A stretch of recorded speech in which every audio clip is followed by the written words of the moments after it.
Welcome everybody, a very warm welcome to London's historic Guildhall. We were here just a few weeks ago for the final press conference between Anthony Joshua and Daniel Dubois, and we're back today for the heavyweights again. This though is for the rematch. Oleksandr Usyk against Tyson Fury. They do it again on December the 21st in Riyadh after a sensational fight back in May, which of course saw Usyk come out on the right side of the decision.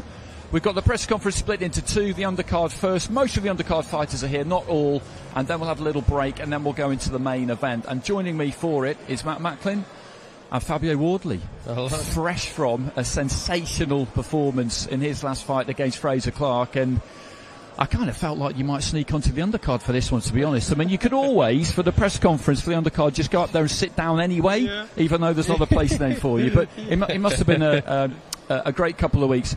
Let's get straight to this main event. You know them both well. You sparred with both of them. We worked together before the original fight, actually. I mean, it was an amazing fight, wasn't it? It really, really delivered on the night. Yeah. I think that's one of the ones. It's with a fight of this magnitude, fight of this stature, when they finally come around, because it was one we was waiting for so long, and then it came, and then we were like, is it going to live up to our expectations, what we want from it? And it over-delivered. It gave us every moment, every clickbaity thing to look at, every clip, all of it. So, let's hopefully we get another second batch of that.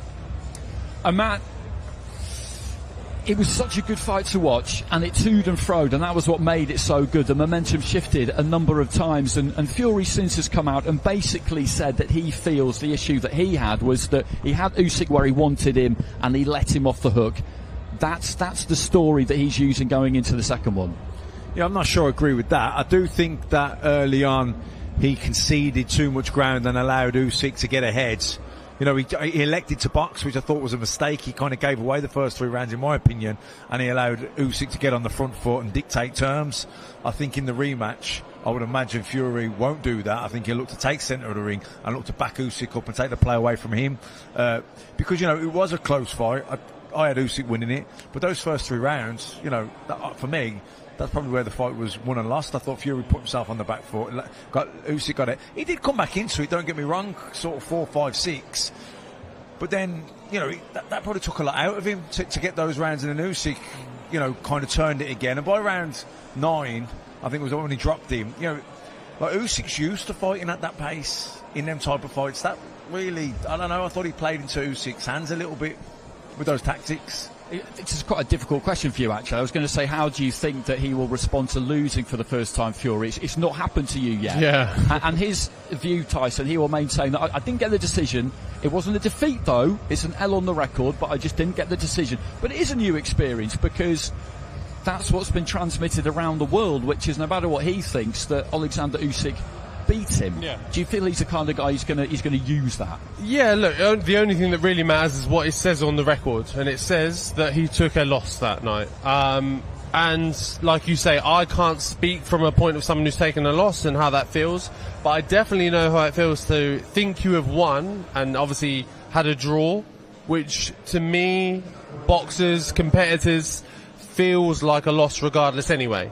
It still feels like a loss. So for me, especially, I know how that felt coming off that fight, the first fight with Fraser, and that being a draw, and feeling like I'd lost, and feeling like I'd lost that fight. So it put more emphasis on the training camp. It lit a fire under me to put more work in, double down on every other little aspect of my training, and doing more and more work for just to not, because even the draw, even the feeling of a draw is a horrible feeling. So I can't imagine the feeling of a loss as well. For that for such a massive fight, massive occasion, for that to be definitively on your records, knowing Fury and his character, and you saw how he came back from the Deontay Wilder draw and things like that, how he went on for those.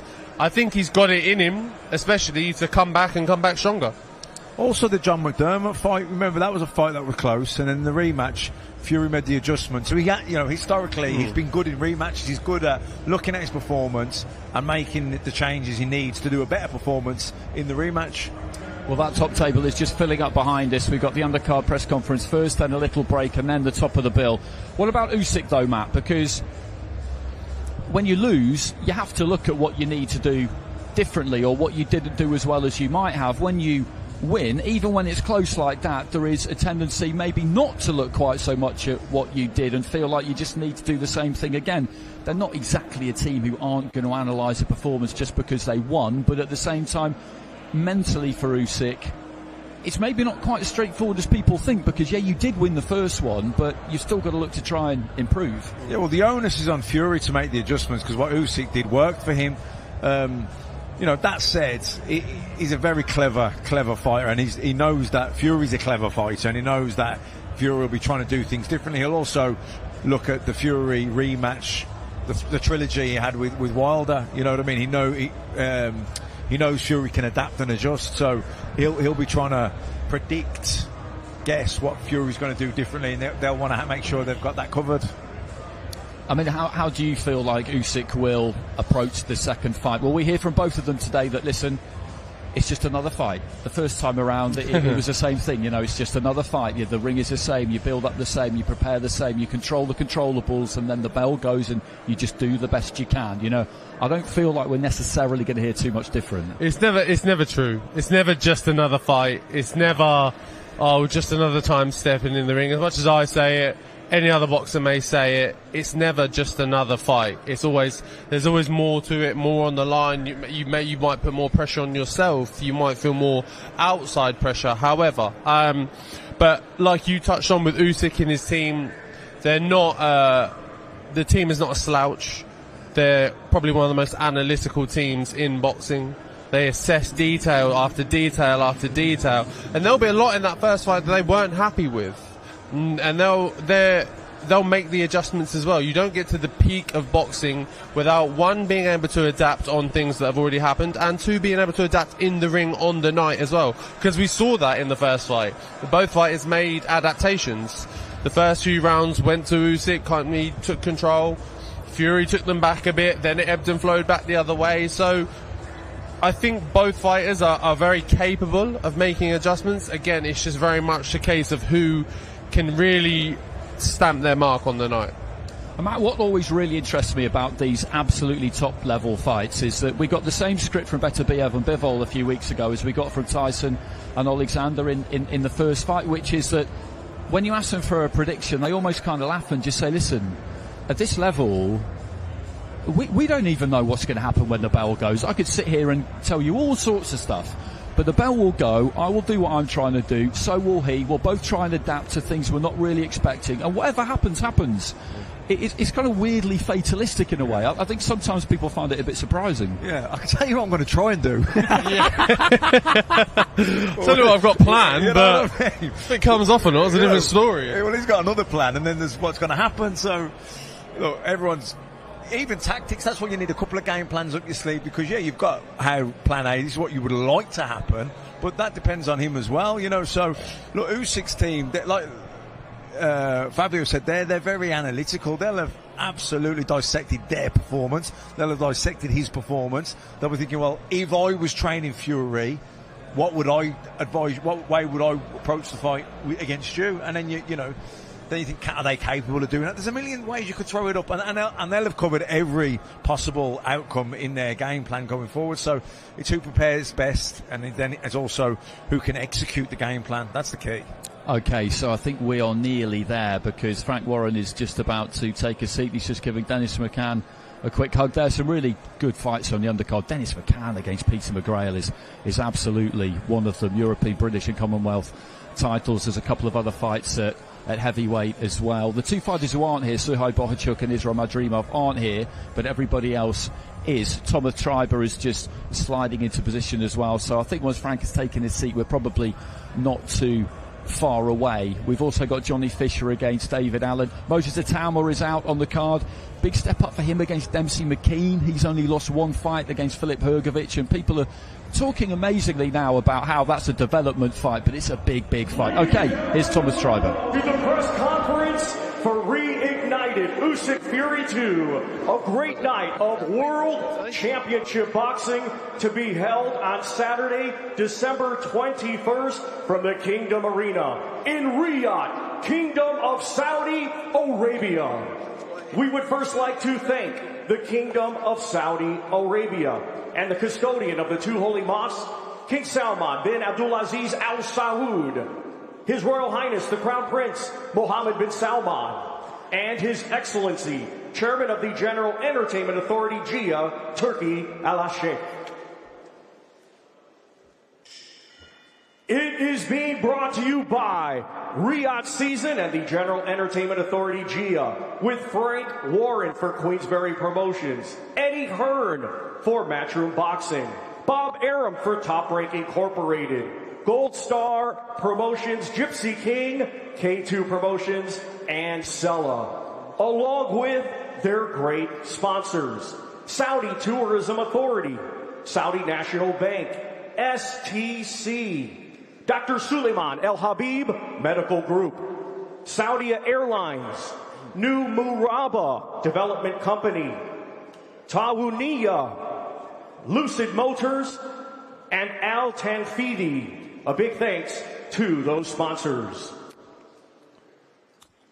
This great event will be shown in the UK and worldwide on DAZN, and also in the UK on TNT Sports Box Office. Let's now welcome our Part 1 press conference participants, beginning with Lightning Lee McGregor,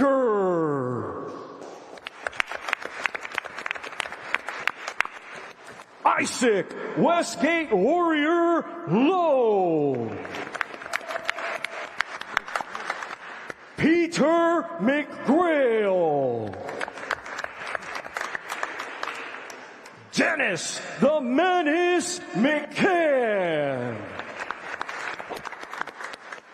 Dave the White Rhino Allen, Johnny the Romford Bull Fisher, Dempsey the Tower McKean, Moses Itauma, International Boxing Hall of Fame promoter Frank Warren of Queensberry Promotions,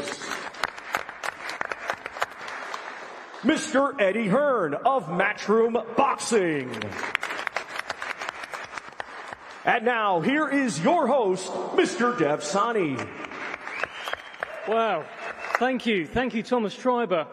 Let's hear it for Thomas Schreiber. That voice from the soles of his boots, so good. Okay, well, welcome, ladies and gentlemen, welcome wherever you are joining us around the world. It's great to be back here in Guildhall in the City of London.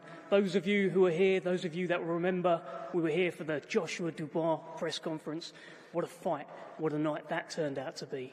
And we're only a couple of weeks removed from an iconic night in Riyadh. Artur Beterbiev became the undisputed world light heavyweight champion. This is just the kind of history being made by Riyadh Season. That was a night, that was a fight that caused drama, that caused action, and that caused plenty of debate. And it also served as a bit of a reminder as to what Riyadh Season is delivering. At the highest level of the sport, it's about the best versus the best. And that's what today is about. Today we formally launch another iconic event, December 21st, Usyk versus Fury 2. This is very much the best versus the best. Back in May, Oleksandr Usyk and Tyson Fury, they finally met. They met in a ring of fire to decide the first undisputed world heavyweight champion of the century. On December 21st, that ring of fire is reignited. Oleksandr Usyk gets the opportunity to rubber stamp his legacy, to do once again what he's already done.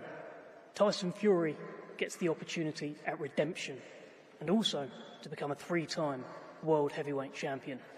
And thankfully, all of us get the opportunity to just watch it unfold. December 21st.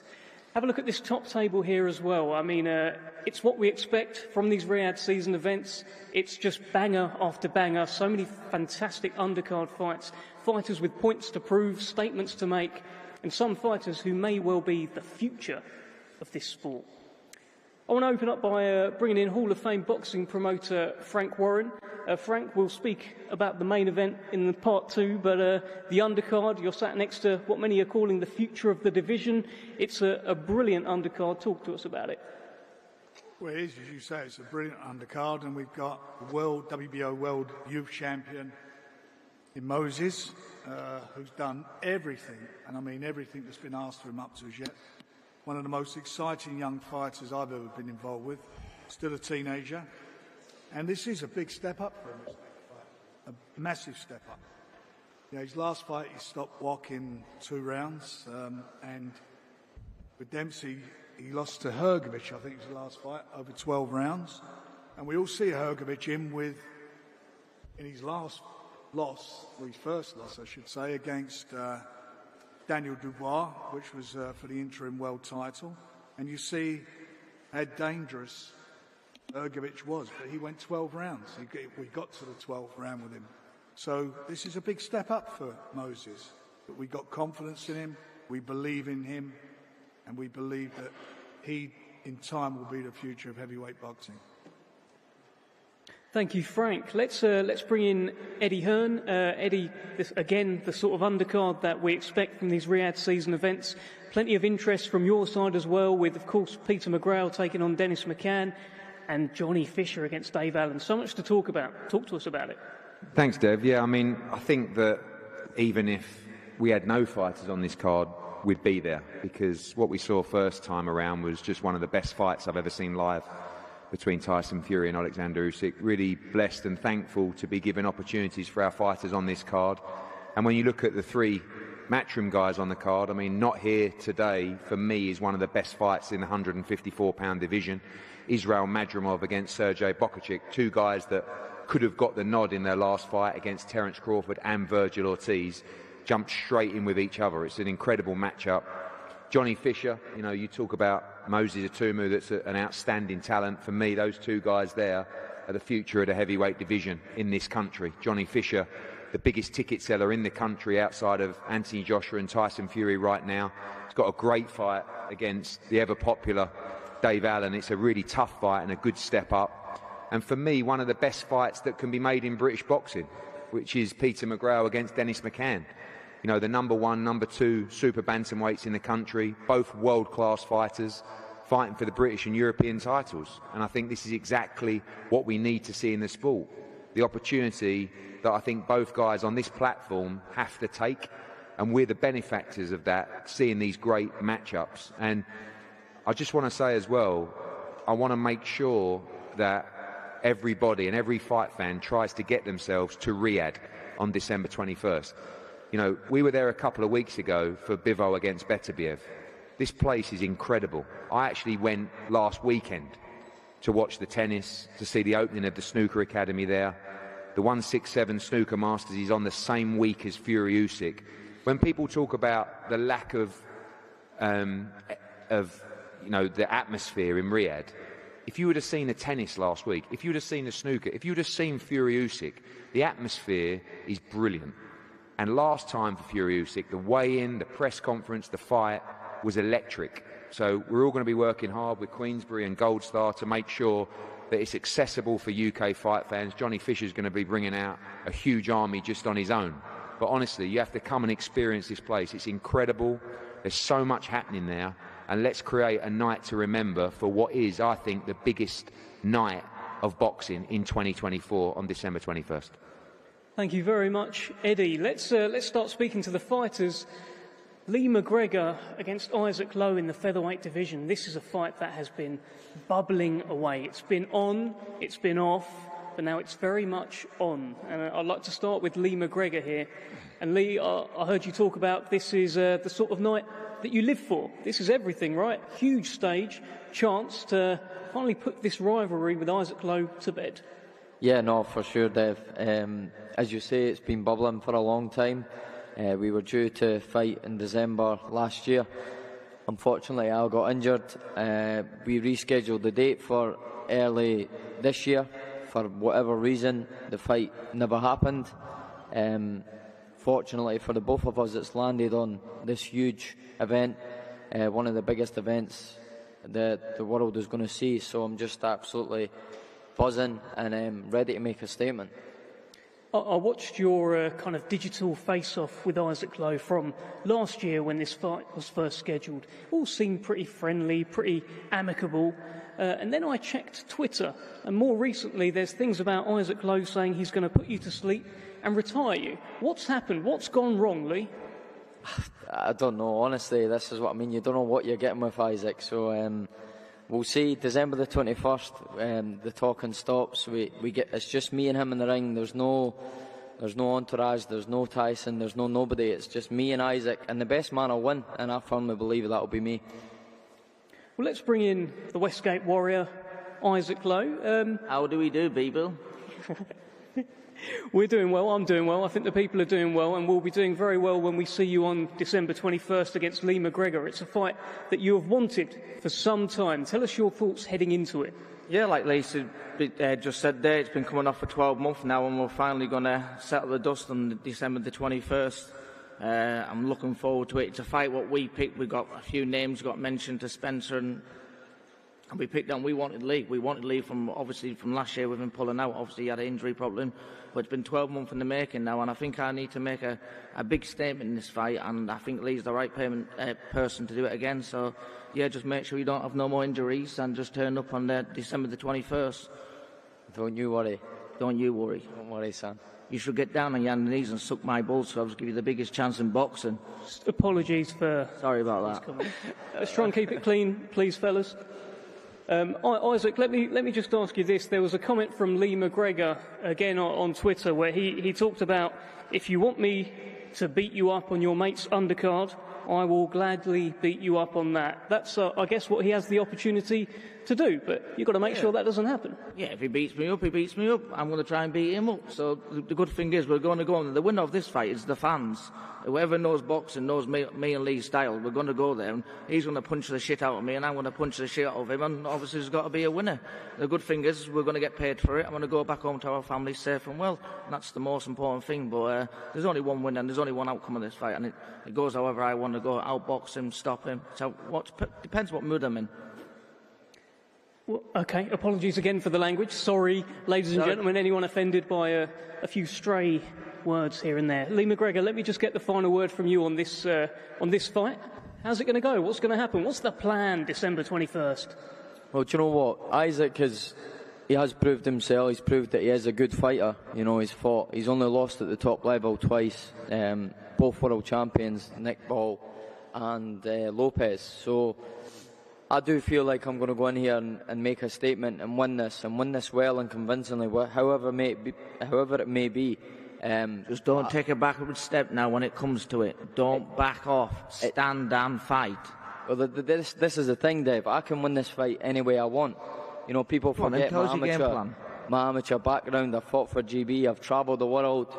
People in boxing know how good I really am. Sometimes I let my heart rule my head. But on December the 21st, we'll get it right. We'll get the job done, and we'll get it done in style, and I'll make a statement, like I say. Thank you, Lee McGregor. Thank you, Isaac Lowe, as well. I told you, this one is bubbling away. They've wanted to fight each other for about a year. December 21st, they will do just that. All right, let's move to the super bantamweight division. As Eddie Hearn put earlier, one of the best fights that can be made right now in the division, Dennis McCann and Peter McGrail. Now, Dennis McCann brings in his British, Commonwealth and European titles, and Peter McGrail, simply one of the best amateurs this country's ever seen, and he's his mandatory. Let's speak first to Peter McGrail. Peter, I watched an interview with Dennis McCann the other day. He said, Peter, get ready, because you know who the man is. So, Peter, give us your thoughts, and who is the man? I'm the man, Dev. He knows I'm the man. His team knows I'm the man. Everyone in this room knows he's the man. And I'm going to show you all December 21st who the boy is. So, yeah, that's it, Dev. This is a fight that you've wanted for some time, right? Yeah, it is. Obviously, he's got the belts on the domestic scene, and, you know, he's a big name. He's Queensbury's little golden boy, and, you know, that finishes on December the 21st. Well, let's bring in Queensbury's little golden boy, as you put there, Peter. Dennis, this is a great fight fantastic against a British opponent who's very, very confident that he's going to do a number on you on December 21st. What are you thinking? 100%. Listen, actions speak louder than words. We see what happened to him before. He got sleeped by Gerald Quinn, who in my eyes is a journeyman, really, to be honest with you. Lad, let me finish. I'm talking. 1 second. He's better than your best. Who's a journeyman, to be honest with you? 17-0, lad. He's fought absolutely no one. Lad, your best win is He's an amateur. You got beat off Baluta and got gifted a draw. You got gifted a draw off Baluta. This is professional boxing. 17-0 he was, lad. Shush, I'm talking. Yeah. All the us. And he gets smacked straight in that chin. One will see he'll know then. This is professional boxing. Yeah. You can't be and running around like a chicken around the ring. You can talk as much as you want, yeah. You're still going to get a beat down on December the 21st. Yeah, well, listen, you should thank me you're even here, to be honest with you, because God knows how you even got here. To be honest, I can't even God knows take you you serious in that jacket, you've beaten absolutely no one. You stepped up once. by me granddad for Crimbo. Aye, you've stepped up once, you got sleeped. And you're going to get sleeped again December 21st, and I'll knock you straight out. Right, Sam, we'll see, lad. You're 28 years of age, you're 29 years of age now. Lad, really, it's now or never, really, you know what I mean? Who's 24, who's 23, at the end of the day, lad, we're going to fight December 21st. You're 28, 29 years of age, you know what I mean? Not mumbling, lad, I can't even understand you. Relax. All that tongue Italian, that shillag's making you very angry. Relax, brother. It's all good. I'm good, me lad. I'm good. Don't worry. You're going to get your little weapons. December 21st. Sausage. To be honest with you, I think it's the fight of the card. I think it's definitely going to be a great fight. I don't think so, Dennis. Me and Lee is. I'm not having that. Stylistically, it's a great fight. And stylistically, I think that his style, southpaw, I think it's my favourite type of style to fight. I think it's great. It's going to be a great fight. It's going to be a very entertaining fight, but I think it only goes one way, and that's Peter McGrail looking up off the canvas. You box no one like me, lad. I box no one like you.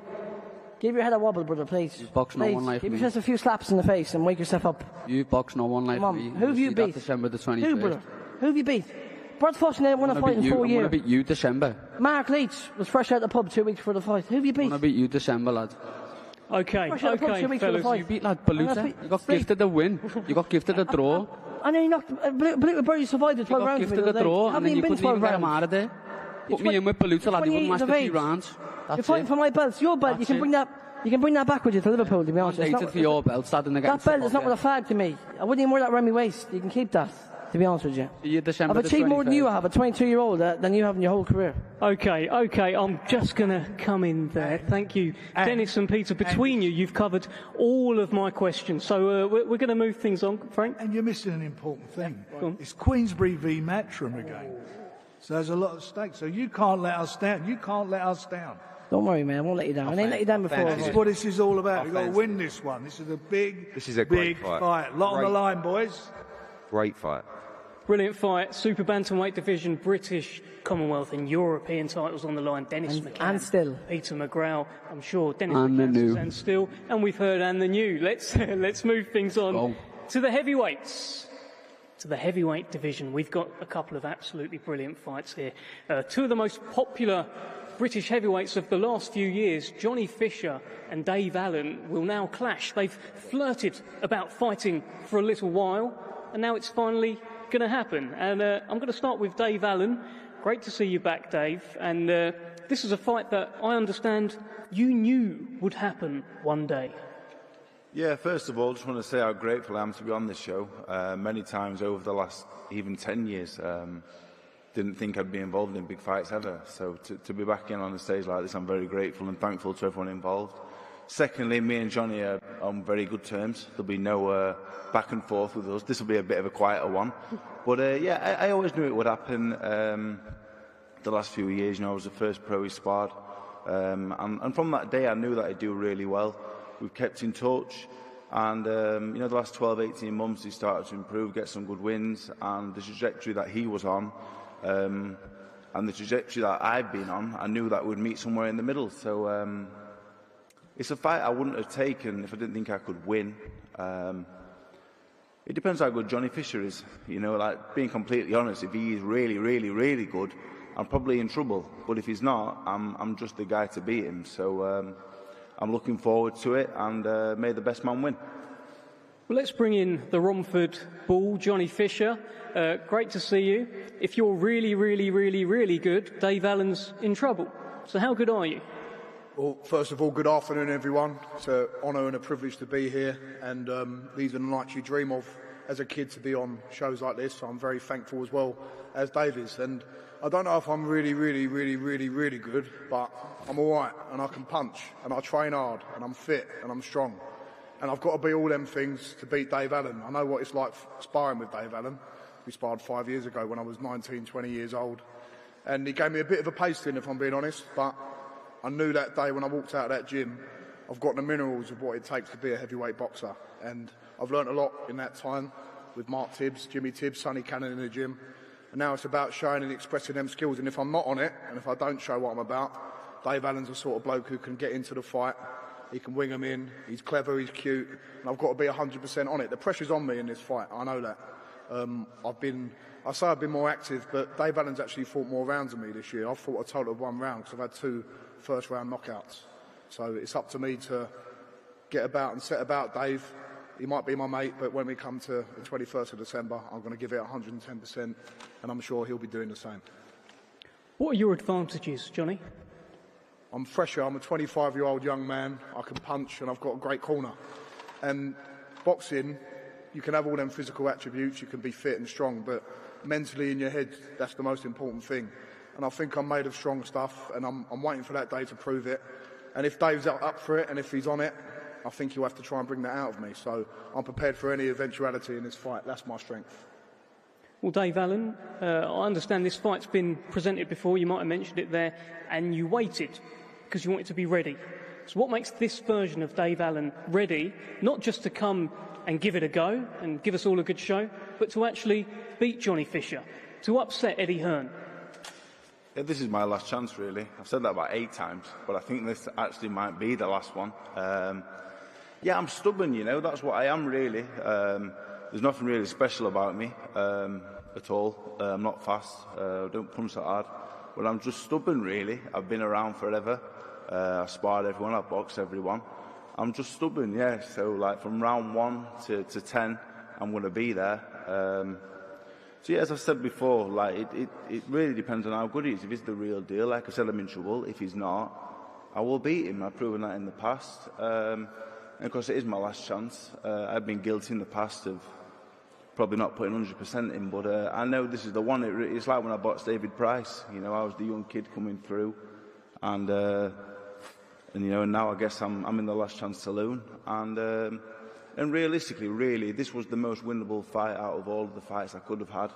You know, he is still a baby. So yeah, I really do think the best version of myself wins this fight.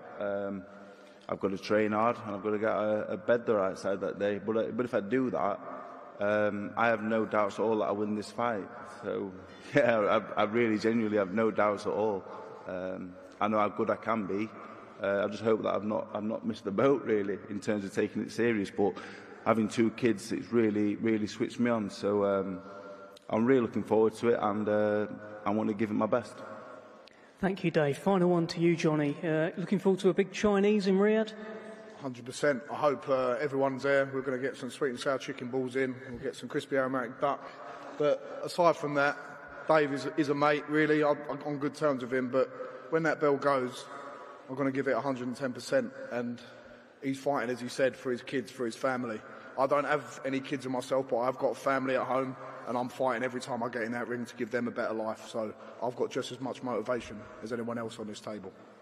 Brilliant stuff. Thank you, Johnny Fisher. Johnny Fisher and Dave Allen, brilliant fight, heavyweight fight coming up on the undercard. Well, the next one is truly a heavyweight fight. There's a man here sat next to Frank Warren, seen by many as the future of the heavyweight division in Moses Itauma.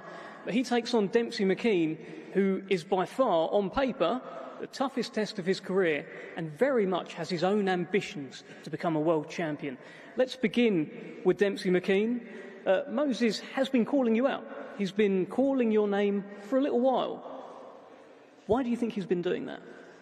Look, he's probably in the position where he wants to step up, you know, and that's exactly what he wants to do. So I think he said he called out numerous people and tried to get a bite. And, you know, we've been dying for a fight for a long time. You know, I've been out of the ring since the Herkovic fight. It's been just over a year. We've been in the gym every day. We've been prepping for fights. Some fights have fallen through. So it's not like I'm coming off the couch. I'm in good stead. I'm in good shape. And, you know, he's got a world rank, and I lost my world rankings after my recent loss. So what better way to take out the number 6 in the WBO and take his position and climb my shot back up at another title. Well, the narrative around all of Moses' fights so far have been about, can this guy test him? Can he get rounds in? How's he going to look compared to this guy? But you are very much a heavyweight, only one loss on your record in the final round against Hrgović. You've got your own ambitions. Tell us about them. Yeah, definitely. I see myself as still a contender. You know, another good win is going to chuck me straight back in the mix, and world-rated heavyweight in the top 10, and someone who's starting to get a bit of hype behind him as well. So, what better way to test myself? If I can't beat Moses, then I'm not going to beat the top guys. So, and do you think the hype's real? Yeah, look, he's got a good skill set. He's young, he's immature, he's inexperienced. He's only 19, you know. So we're looking to capitalise on a few of those things. So. But he's a good, fast southpaw. There's no doubt in my mind that he's a good fighter, and like I said, he's got a good skill set. So, but we're going to come in with a good game plan, and as long as we execute that, we're going to come away with our hand raised. Well, let's speak to Moses Itauma. Dempsey McKean is here, confident, ready to take you on December 21st. You've been mentioning his name for a while. Why? To be fair, Joe, I want to start off by saying thank you for everyone for coming out. And I would also like to say thank you to Dempsey McKean for obviously taking this fight. Like I have stated before, since my fight with Marius Wack, I've literally called out everybody and anybody, and Dempsey McKean happened to be one of the guys that I called out. And obviously he's accepted the fight, and I'm happy. I'm happy because this is the step up I wanted. This is the step up I need, and I feel like a KO win with Dempsey McKean could definitely put me up there. Do you think he can test you? Do you think this is the guy? 100%. How can he not? Like, literally, his only loss was to Filip Hrgović, which was in the last round. So I believe that this is a good fight for me. And I'm just happy to get back in there. Like, I haven't boxed for it seems like forever. And I just want to get back in the ring, you know. And against Dempsey McKean, I can really test myself, see how far I can go. He says you're inexperienced. I think he's probably right there, although you've been boxing as an amateur for many years as well. But he's seen things he can capitalise on. What do you think about that? Listen, we'll see when we get in there.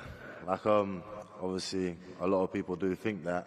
And that's probably why people kind of take the fight against me. They're like, oh, he's inexperienced, he ain't done this, he ain't done that. I've been boxing this more than half my life. I'm not exactly like, do you know what I mean? So, I feel like expect something big, I guess. Dempsey, is this too much too soon for Moses Itauma? Yeah, look, they've been saying they wanted to step up, yeah? So what better opportunity than to have a step up and try and let's see what kind of medal he's got as well. So you've got to give your hat off to him. 19 years old, taking on a good contender. Like I said, only losses to Filip Hrgović, and you've got to give him his flowers where they're due. So, but I think it's probably too soon for him. I'm feeling confident coming in. Too big, too strong, too much experience, and it's going to be a good night. It's going to be a good fight regardless, you know. Like I said, he's a crafty southpaw, and I think it's going to be a great fight. I just wanted to say, Dempsey, you're meant to feel like that.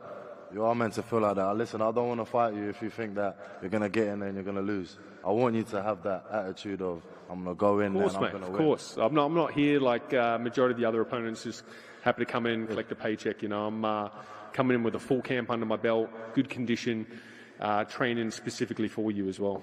Good. And that's only going to bring the best out of us, and we can obviously display that for the fans. Listen, I'm excited. I'm excited to share the ring. Get it on. I'm excited too. Thank you, Dempsey. Moses, just a final one to yourself. I can't ignore that you are sat next to Johnny Fisher. Both of you are seen really as the future of British heavyweight boxing and beyond. I saw you do an interview the other day saying, why would he fight a 19-year-old who could potentially end his career? Tell us more about that, and how does it feel to be sat next to the wrong I kind of feel like you've not done this on purpose, because he is Eddie's man, and he was like, you know what, let's sit him next to Moses Itauma. Listen, I think Johnny Fisher's improved since he's turned pro. Listen, I don't hate the man. Obviously, I've sparred him before. Obviously, me and Johnny have had a few conversations. Listen, I don't hate the man, but I feel like, listen, the fight will always be there on the table if you ever want it. And one day we'll have it. Maybe a Chinese after or something. I agree. We didn't get that Chinese in when we meant to a few years back. But listen, I will fight anyone out there. I will fight. What they've got to realise is my value of what I bring to the table. But listen, I think I'm not a Man City, I'm not an AC Milan, I'm not a Liverpool, but I am a cold night away in Stoke. And to beat me, you've got to pull your socks up and put your shin pads on to beat me. But listen, Moses Itauma, a great talent. I've got so much respect for him, and that is a massive fight for the British public down the line, and I think that can happen. Presumably you agree, Moses. Big fight. 100%. Honestly. What are you ordering for the Chinese, though, if we go after? What's your order? Oh, we'll see when we get there. All right, lovely. Fantastic stuff. Thank you very much. Thank you to everyone at this top table. That concludes part one of today's two-part press conference. We're going to get some face-offs now down the front. Thank you. So that concludes the undercard press conference. I think we'll have a few face-offs between the fighters, but let's get stuck into a bit of heavyweight chat, given that was concluded by a conversation between Moses Itauma and Johnny Fisher. Fabio, firstly, that fight that Moses Itauma has got against Dempsey McKean, I really like that fight because we all rate Itauma highly. He tore it up in the amateurs, in the youths. He didn't box as a senior, did everything he could possibly have done, really. But in Dempsey McKean, he's not fighting someone who's there to provide stubborn resistance like Marius Vac, and how long does it take you to stop him? Can you stop him? He's not there to kind of just give it a crack and see what happens. This is massive for Dempsey McKean's career. He's got one defeat against Filip Hrgovic, and he can't afford to lose again. Certainly not against a 19-year-old, no matter how good we might think he's going to be. Yeah, that's the thing, isn't it? It's that funny thing of the age. It's not against a 19-year-old. If you're saying, like, I'm the bigger, stronger, more experienced man, I've got my man strength, I've been in the game longer, professional game longer, I've had the bigger, harder fights, you can't lose to a 19-year-old, no matter how skilled we all say he is, or how great we all say he can be, or what he can achieve. For Dempsey McKean, it is hard to say, like, this is the last roll of the dice, because it's not necessarily the case, but it will heavily impact his career if he does lose. Johnny Nelson joins us for this interim period between the press conferences, and Johnny, Moses Itauma, as I said, he's done everything that's been asked of him so far. I think he's been moved well, matched really well. No senior amateur experience. Pros is what you always say, but is there a chance that we're all getting a bit carried away with him because he's a Brit, or are you convinced by what you've seen? I think we're always looking for the next heavyweight homecoming for this young man here. He gets the accolade as well. We're excited to see who's going to step into the shoes of AJ and carry a nation moving forward. Moses is a young man that loves to fight. He's a great learner. I can remember when he was talking about sparring with the likes of Anthony Joshua and being in the gym with him, and many people like that, and he learns off each fight. He's not just about what you're doing in the ring, it's about how they prepare in the ring, how their attitude walking around. And so I like him because he's enthusiastic and he's still young. I like him because he's naive and still wants to learn. I like him because the kid can fight. We just don't know how good he can fight yet until these times fights like these come and tell us then something else about how good he is or isn't. So facing off now, we've got Isaac Lowe and Lee McGregor. This was an interesting one up on the top table. It's been brewing for a while, this fight. Isaac Lowe had a decent win back in May on Tyson Fury's undercard. McGregor, who was a European, British and Commonwealth champion of bantamweight, boxed for an IBO world title. It went wrong that night. He's been rebuilding since, but that is a fight definitely with some spice, as is this one. That's Peter McGrail there on the right hand side, making his way to the middle. Dennis McCann will come and join him. McCann, European, British and Commonwealth champion at super bantamweight. He turned pro young from the travelling community, so has been boxing a really long time. Good amateur, no senior experience. McGrail, all the senior experience you could want, Matt. A really, really good amateur McGrail. He doesn't quite get the credits. It didn't happen for him in the Olympics, but a couple of medals at World Championships, European Championships. And this is a brilliant fight for him particularly because he's lost by knockout once. He needs to get past that, and he can jump the queue a bit here by beating McGann and taking those belts. That's his plan, and he feels like he's ready because of all that amateur experience. Yeah, it's an interesting fight, this, because they're both really well schooled.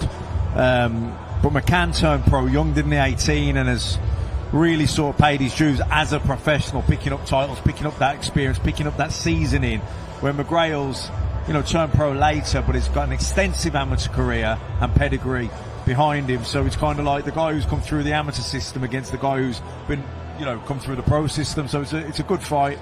Both really confident, a little bit of needle there as well. So I've got to say that's probably, by the main event, I'm probably looking forward to that fight as much as any of them. It's a terrific fight, it really is. Dave Allen making his way to the centre. Johnny Fisher will join him. Fabian, what do you make of Johnny Fisher? Because he's a level-headed guy. He's got great support. He's been moved well, I think. He's got a really good experienced corner with the Tibbs. But again, we don't really know, do we? Quite yet. I think that's the thing. I think obviously it was set up very nicely for him and Moses to be sat next to each other. But that is the comparison at that level of them two, because they are the next two coming through really to make their way through the division. And when you compare their resumes and you compare their careers and then you compare the people they've fought and stuff, you look at the trajectory and you see Moses picking massive names and no discredit to Johnny whatsoever. Whoever he's put in front of him, he's absolutely cleaned them out. But there is a gap difference in the choice of opponent. And I think at some point we do need to see Johnny really step up, almost take a chance, take a risk, throw himself in there in a 50-50, maybe even 60-40, something a bit closer to the mark, and really see what he's made of. So Moses Itauma and Dempsey McKean, we chatted about this one already. In terms of Johnny Fisher and Moses Itauma, have you sparred both of these two? Either of these two? I've sparred Johnny countless times. Moses I haven't actually sparred, because we're all very particular in our sparring, and he's a southpaw, and I haven't had a southpaw come up as yet. Obviously my last two fights have been Fraser Clark, so there's been no need for southpaw sparring as of yet. But we all are obviously stable mates. We're all in that Ben Davison gym. Me, Moses, AJ, Jamie TKV, the lot of us. So we all mix and mash and get in there together. But I haven't sparred him just as of yet. Matt, I like listening to Moses Itauma up on the top table, because he's got this kind of sleepy shark Mike Tyson vibe. Sometimes you see Tyson at a press conference, he'd have his hoodie inside out, he'd be leaning on his hands, practically asleep almost. Then someone would say something to wake him up, and those kind of hooded eyes would just flick open, and you'd immediately just think, oh no, this guy's just said the wrong thing. He's laid back, isn't he, Moses? But there's an air of menace about him. Yeah, very laid back. Just speaks well. Doesn't get carried away with himself, I don't feel. He's quite grounded, especially for someone 19 doing as well as he is, as quick as he is. But he's confident as well, so he's kind of got that nice balance. I've seen him box a few times now, and I think he's the real deal. I do. He's only 19 though, and it is about moving him at the right pace. This is obviously a step up, big step up, because even though Marizak was on the way out, wasn't he, really? Experienced, but Dempsey McKean is obviously, still ambitious. Lost obviously the last time with Hergovich to 10 rounds, but it's that's a decent level. So this is a big step up for Moses. It seems like they're willing to take more risks with Moses than they are with Johnny Fisher. Johnny Fisher's a big ticket seller, so therefore they'll be wise in the fights they pick him, because they need to milk this kid as much as they can. He sells tickets. They don't know how good it's going to be. They've got to sing and shout as much as they possibly can about him. With Moses, there's more of a risk, and that tells me there's more of a talent there, therefore they're willing to take that risk, to take the chances and step it up for him. That just makes sense. Okay, I think he's going to Speak join of the us devil now. and he shall appear. Rolling subs, Moses Itauma for Matt Macklin. And Moses, we've just been talking about you and saying that the reason we really like this fight with Dempsey McKean is the fact that he's not just going to come hoping something's going to happen. He comes expecting that he's going to win. He's not just come to have a go and hopefully put up a good show. He expects to win. And that's what's going to bring the best out of me. Listen, I haven't started boxing yesterday. I've been boxing since I was 9 years old. And it's like, this is the time I've been kind of waiting for this moment. Where it's like I'm kind of getting into a fight where it's not like I'm just expected to blow him out. I'm pretty sure I am the favourite in this fight. I'm not too sure, but even if I ain't, I'm not too bothered.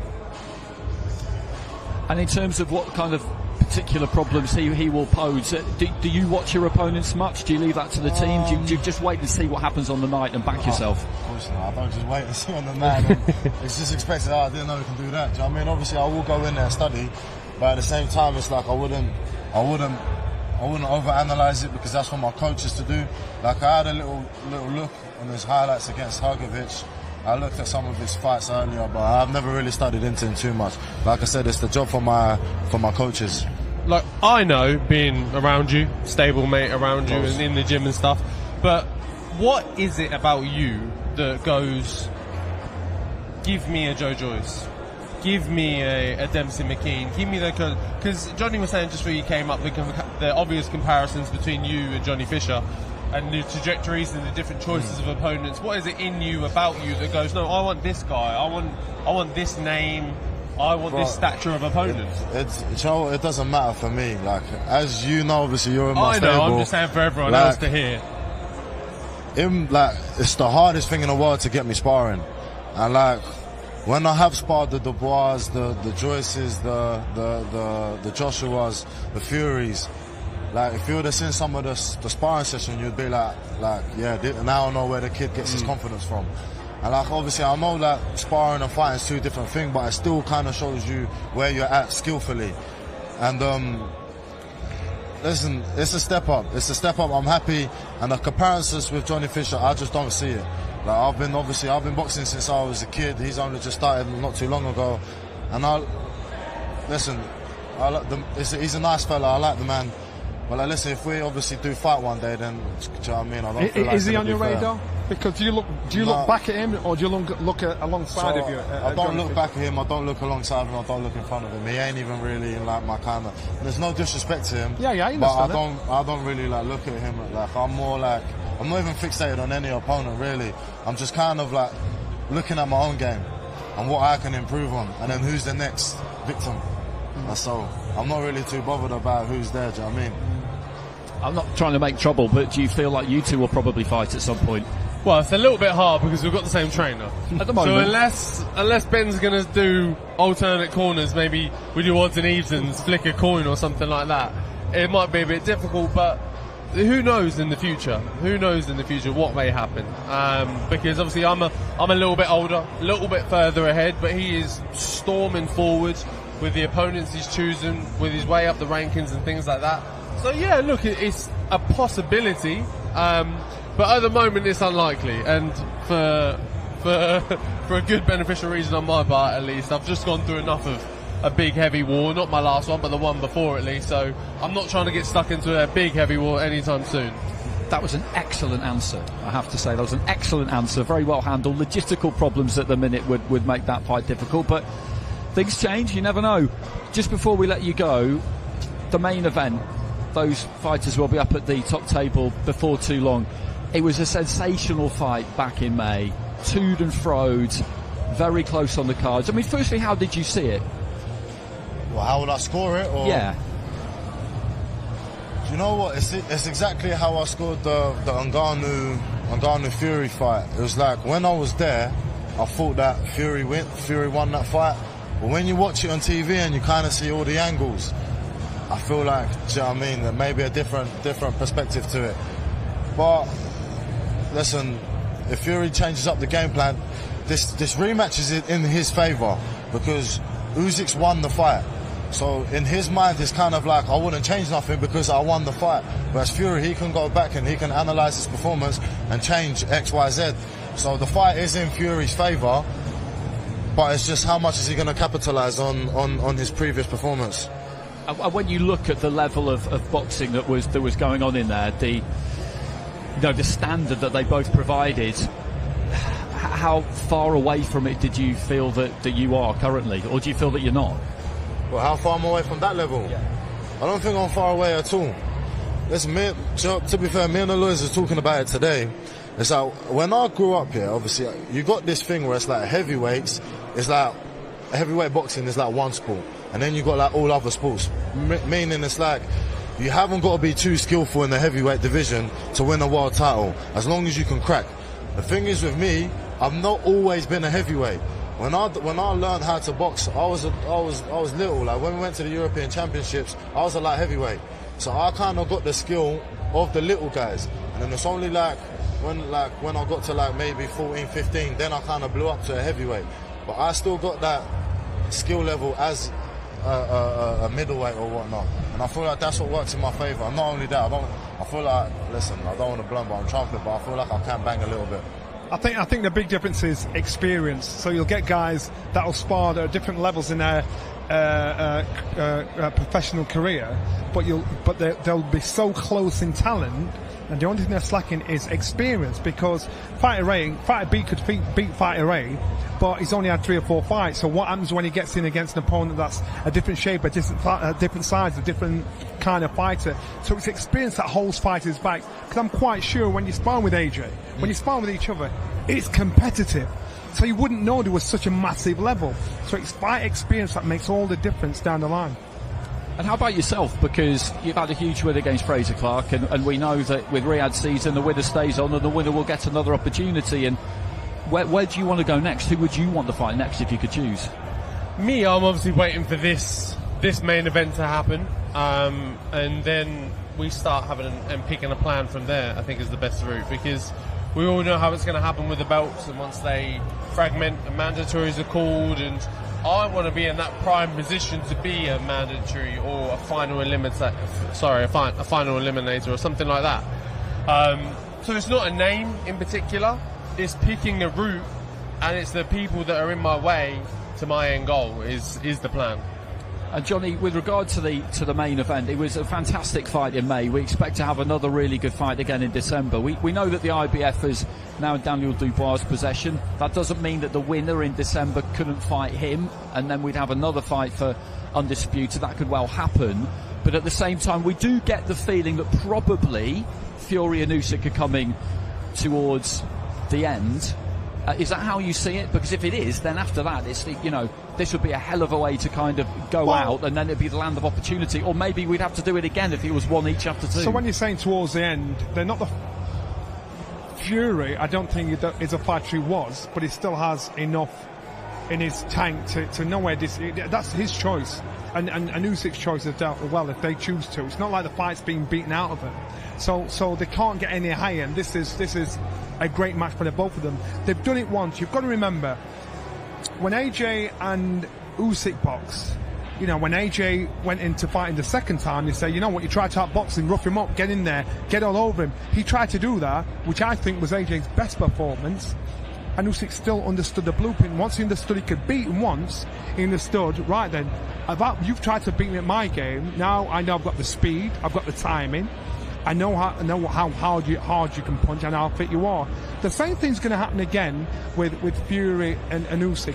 If Fury goes in there with the attitude, I'm not going to change anything, it's going to be exactly the same result. Now it's a case of the gamble. Fury's got to get in there. He's a better fighter, but not a better boxer. So he's got to use his size, use his boxing ability, but he's got to use the dark arts, sometimes lean on him, rough him up, get him complaining. He's got to make him feel uncomfortable. I've never seen anybody hurt Usyk like that, and I've never seen anybody hurt Fury like that. This fight is still close, but it's about tactics and how they do it. So Motors, we'll let you go. You're in demand, I think, but just as on your way out, how do you think the rematch will go, if you had to guess? If I had to guess, listen, if Fury doesn't change nothing in camp, it's just going to go the same way. It's whether he will do it or not. He has to change something. Okay, excellent. Thanks very much. Good to see you as always. I appreciate it. And we'll swap you back out for Matt Macklin. And interesting hearing Moses talk about camp there, because one thing we do know is that there won't be any changes in the corner for Tyson Fury. He's going to keep the same corner as he had the last time around, which will be Sugar Hill, Andy Lee, and his dad, essentially. A lot of criticism after that first fight. I'll go down the line and ask you all, do you think it was justified, or did it just happen because he lost? I think it's part and part. 6 of one, half a dozen of the other. If he'd have won, then nothing would have been said, would there? It'd have been all praise. And because you lose, there's narratives thrown at it. I'm not a believer in a loss means you change your team and you move everything around and you rejig everything. I'm not a massive fan of that. I don't particularly believe in it. I believe in that you can look at something, analyse a fight and get it wrong. But it doesn't mean that you and the same team around you can then do that again and go, right, we've seen that's wrong, let's fix this and do this as a unit. Especially when you're going into such a big fight, such a big occasion. I think you need people around you that you're familiar with and also that you trust. And you trust their judgment to say to you, hey, you messed up there, you did this wrong. We set a plan in place and you did all those bits wrong. That's your fault. Now listen to us because we've been around and we know you and you trust us. And then hopefully we can get it right the second time around. Yeah, totally. Look, it's whether or not, though, with the characters involved, you can trust them to, in the heat of the battle, in the heat of the moment when it gets chaotic, can they, be quiet? Because, it was chaotic. If you've had a bad round, you don't need loads of different opinions being fired at. You've only got 60 seconds. By the time you get back on the floor, you get your heart rate down. If you get a drink, there's only so much you can take in. And if there's 4 or 5 different people firing different things at you, that's chaotic by anyone's imagination or summary of what happened. No, obviously, of course, you don't have to get rid of people, but you've got to get it right and say, okay, if that happens again, this is how we deal with it as a team. It's just whether or not then that will actually happen on the night. Okay, with all the voices in the corner, you can't say it's good in one aspect when Daniel Dubois' dad did it and say it's bad in another because, Fury's dad did it, making noise and distracting. Well, it's different people in a different situation in a fight, isn't it? That's what I'm saying. So the fighters are intelligent enough to know what they've got to do. A trainer's there to train a fight to get the job done. You work to a game plan. The trainer's job is to take the muzzle off.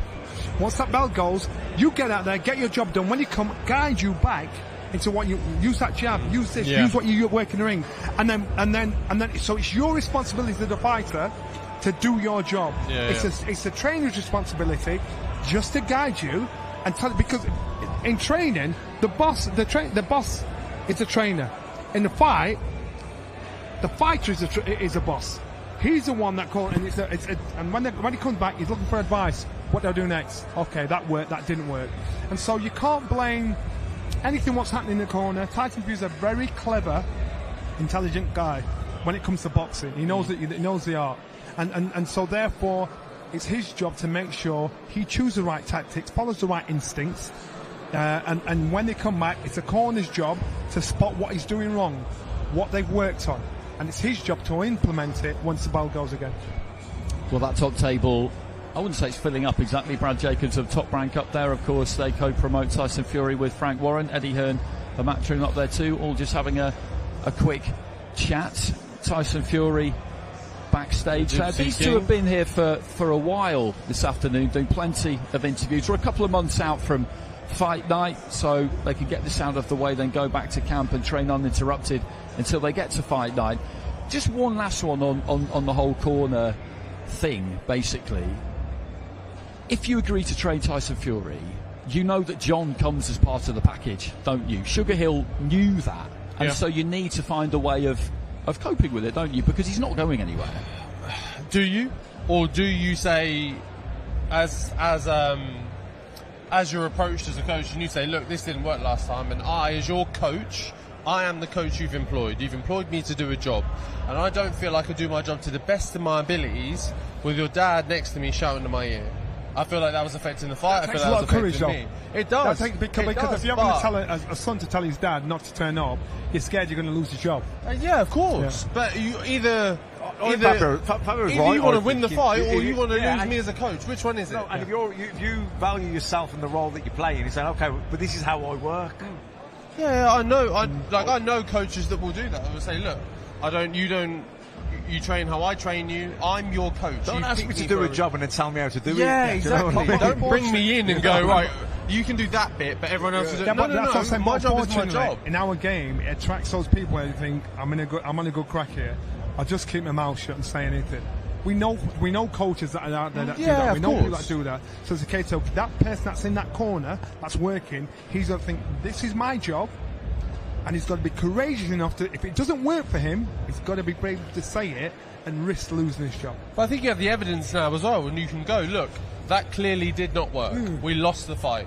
So some adjustments need to be made. And me, as the head coach, as the guy you employed to manage your career and put you in the right places, I think we need to get rid of this component. Whether that be his dad or whether it be the S&C coach, the nutrition, whichever it may be, he has to be the overarching voice. Like you said, outside of the ring, the coach is in charge. I run the game. Once you're in the ring, that's a different story. But outside, this is my team, my camp. I run all of this, and ultimately, you should be listening to me if you trust me. If you don't, do it your own way, and maybe it just goes the same way again. Well, it's an interesting one. It really is. Sugar Hill has just taken his seat on the edge of the Team Fury table, and the beauty, Matt, for Usyk is they don't need to change a thing. They don't need to have these discussions. But he could lob it in, Oleksandr, today if he wanted to. His English is getting better. I would be amazed, and it probably wouldn't be the worst idea if he did just reference it and say, you know, I see you've kept the same team, and just a little bit cheekily say, well, I applaud you for that, of course.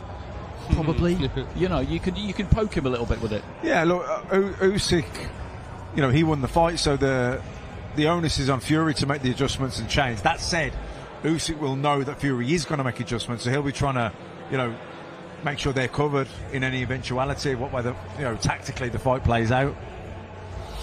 Fabio, let's just tap into your experience of preparing for a rematch when you had a hell of a fight the first time around, which you did against Fraser Clark, and going into the second one, we were all expecting that you would probably both have to go to that same well, or at least it would go deep, and it would go down to that classic thing of who wants it more and all the rest of it. We look at this one, I don't think anyone's really talking about anyone knocking anyone out here, even though Fury nearly got knocked out in that first fight. And then look what happened in your second fight. Rematches are difficult, aren't they, for that reason, because you've experienced 12 rounds with the other person, which makes you feel like you know what's going to happen the second time around, but as you turned out, you actually don't know anything, really. It's a funny one. I think rematches especially are a spooky thing in boxing, but especially when you go immediately back into them as well, not maybe a little warm-up, then you go straight back into it. When you're going right back into a rematch, you have a feeling of, oh, I was just here.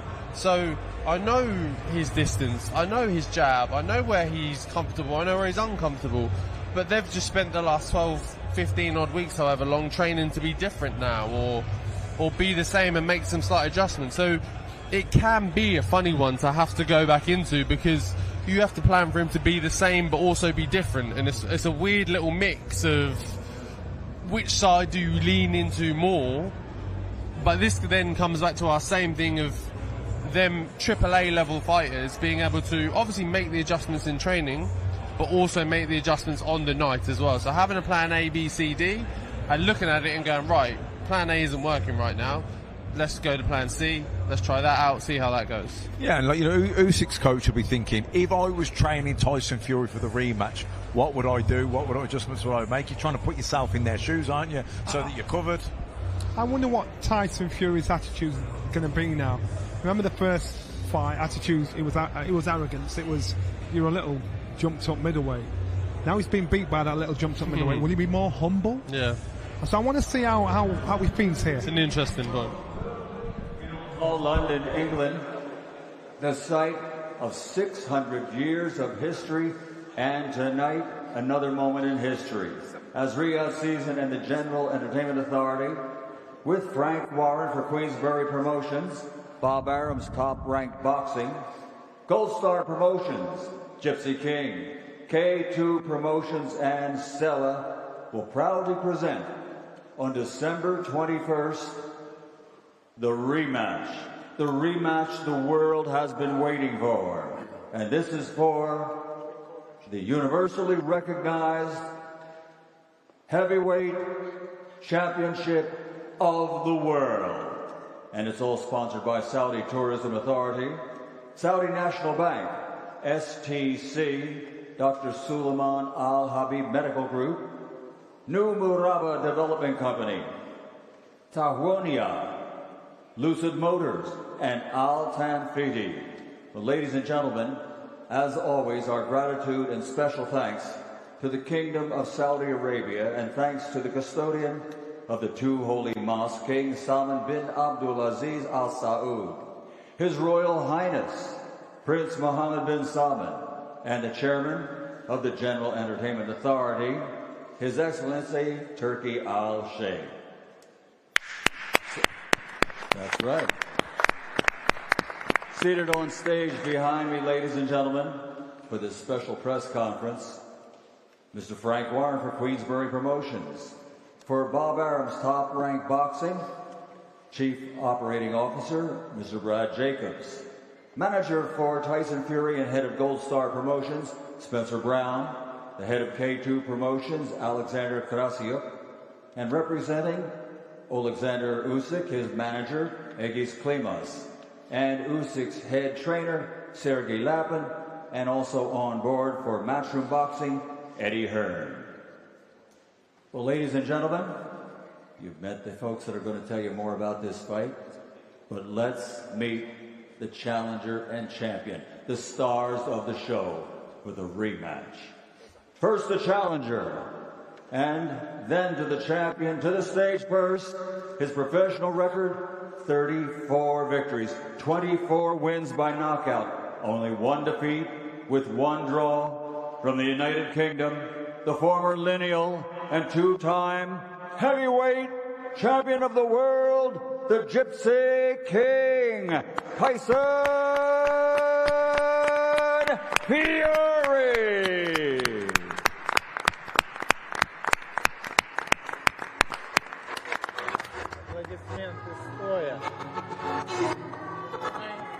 Хорошая песня.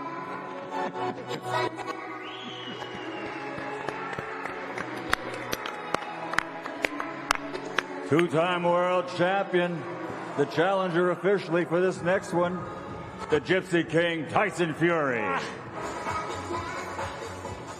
Yes. And now, ladies and gentlemen, the defending champion. His professional record, 22 fights, 22 victories, 14 wins by knockout. From Ukraine, the former cruiserweight world champion, the reigning, defending, undefeated, universally recognized heavyweight champion of the world, Oleksandr Usyk.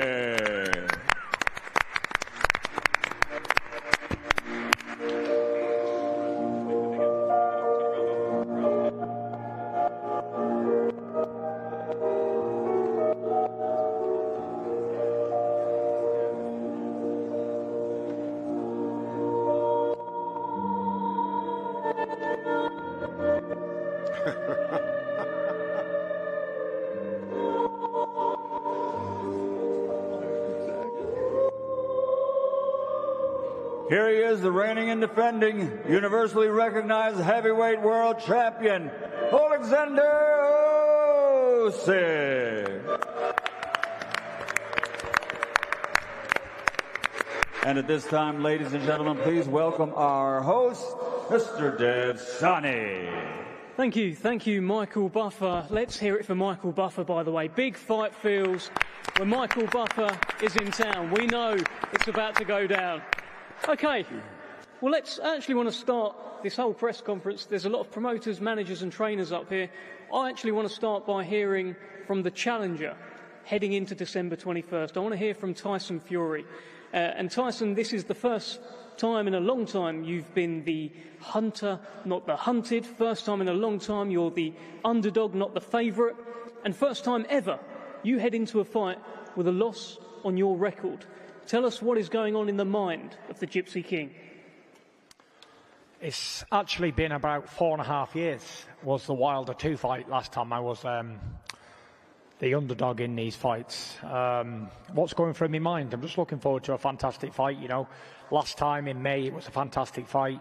Alexander won the fight fair and square. Just looking to put on a great fight again. You know, it was very close last time. He got it by a point. A little bit more focus, a little bit more lack of complacency, and I should do the job, what I need to do. You know, it's nothing drastic has to change. A bit more the same, a little bit more focused, like I say, and I will be victorious. Thank you, Tyson. Let's get an opening word from Oleksandr Usyk. Oleksandr, you have been undisputed in 2 weight divisions. You have achieved your goal. You have climbed the top of the mountain. What is your motivation heading into this rematch with Tyson Fury on December 21st?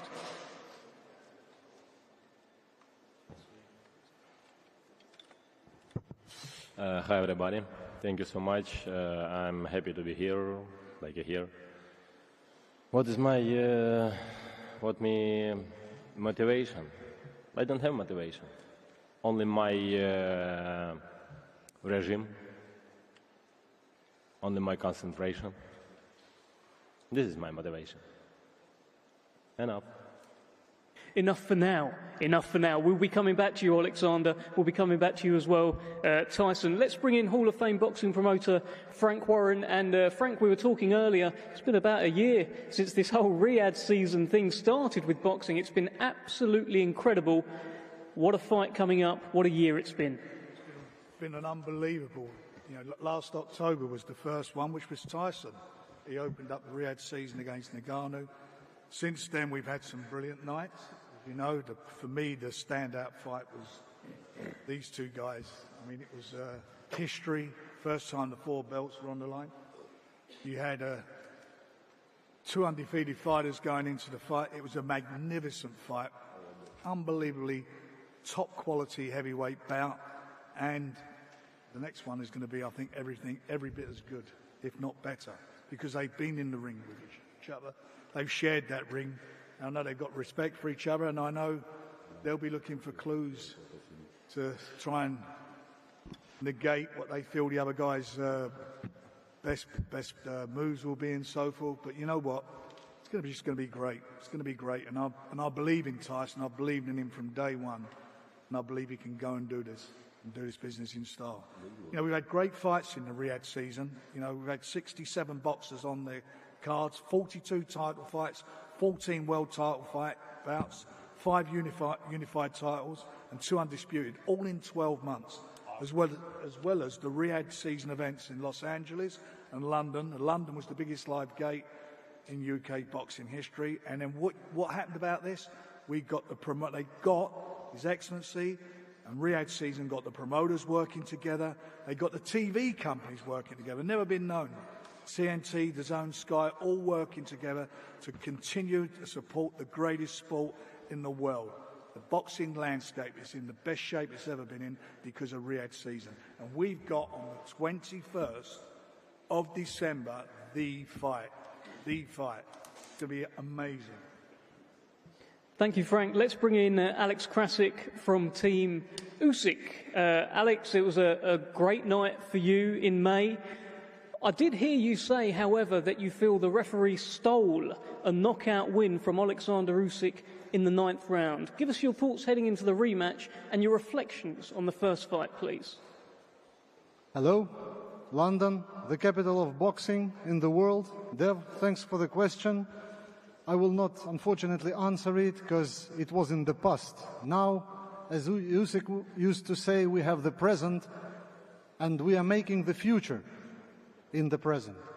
So after having been so fortunate to see the undisputed heavyweight championship between 2 best athletes in the world, which is a unique fortune, a unique phenomenon, but seeing them fighting for the 2nd time in a row is almost a miracle.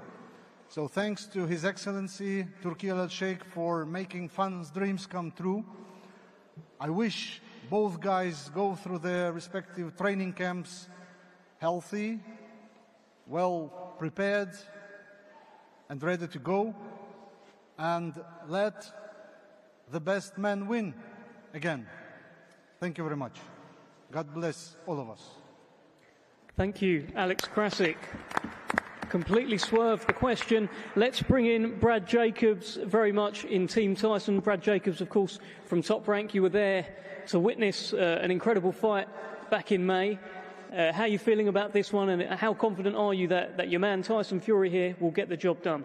Very confident, of course. Well, thank you, first of all, Dev, and everyone involved in the event, especially Gia, His Excellency, Sella, the companies, Queensberry, Team Usyk. Look, Tyson Fury is best with his back to the wall. We've seen it a few times before with the Wilder and Klitschko. He's sort of in that position again, and I have no doubt that Tyson will become victorious again in a Tyson-esque way. We don't know what way that'll be, but it will happen. One of his performances on the 21st. So we're really looking forward to it. Thrilled to be involved. Bob would have loved to be here today. Had a previously scheduled engagement, but we're looking forward to the 21st. Thank you, Brad. Just want to bring in Eddie Hearn here from Matchroom, who was on the Tyson Fury side of the table. Eddie, you were there? What is going on in this building? How exciting. Is this Eddie Hearn on my table? You must have a chirp on me being on your side, I tell you. Thanks to Frank and Spencer for inviting me out. I do feel like a bit of a competition winner. Sorry, Oleksandr. I mean, look, you know, whoever wins, I'll be nice and fair and honest as always. Don't worry. On the 21st, I'll be on their side after, you know. Just on behalf of His Excellency in Riyadh season, I mean, I think they mentioned Alex Krasuk. The amazing thing is seeing this fight not once but twice in 7 months. Because the best way to describe this fight is the first one.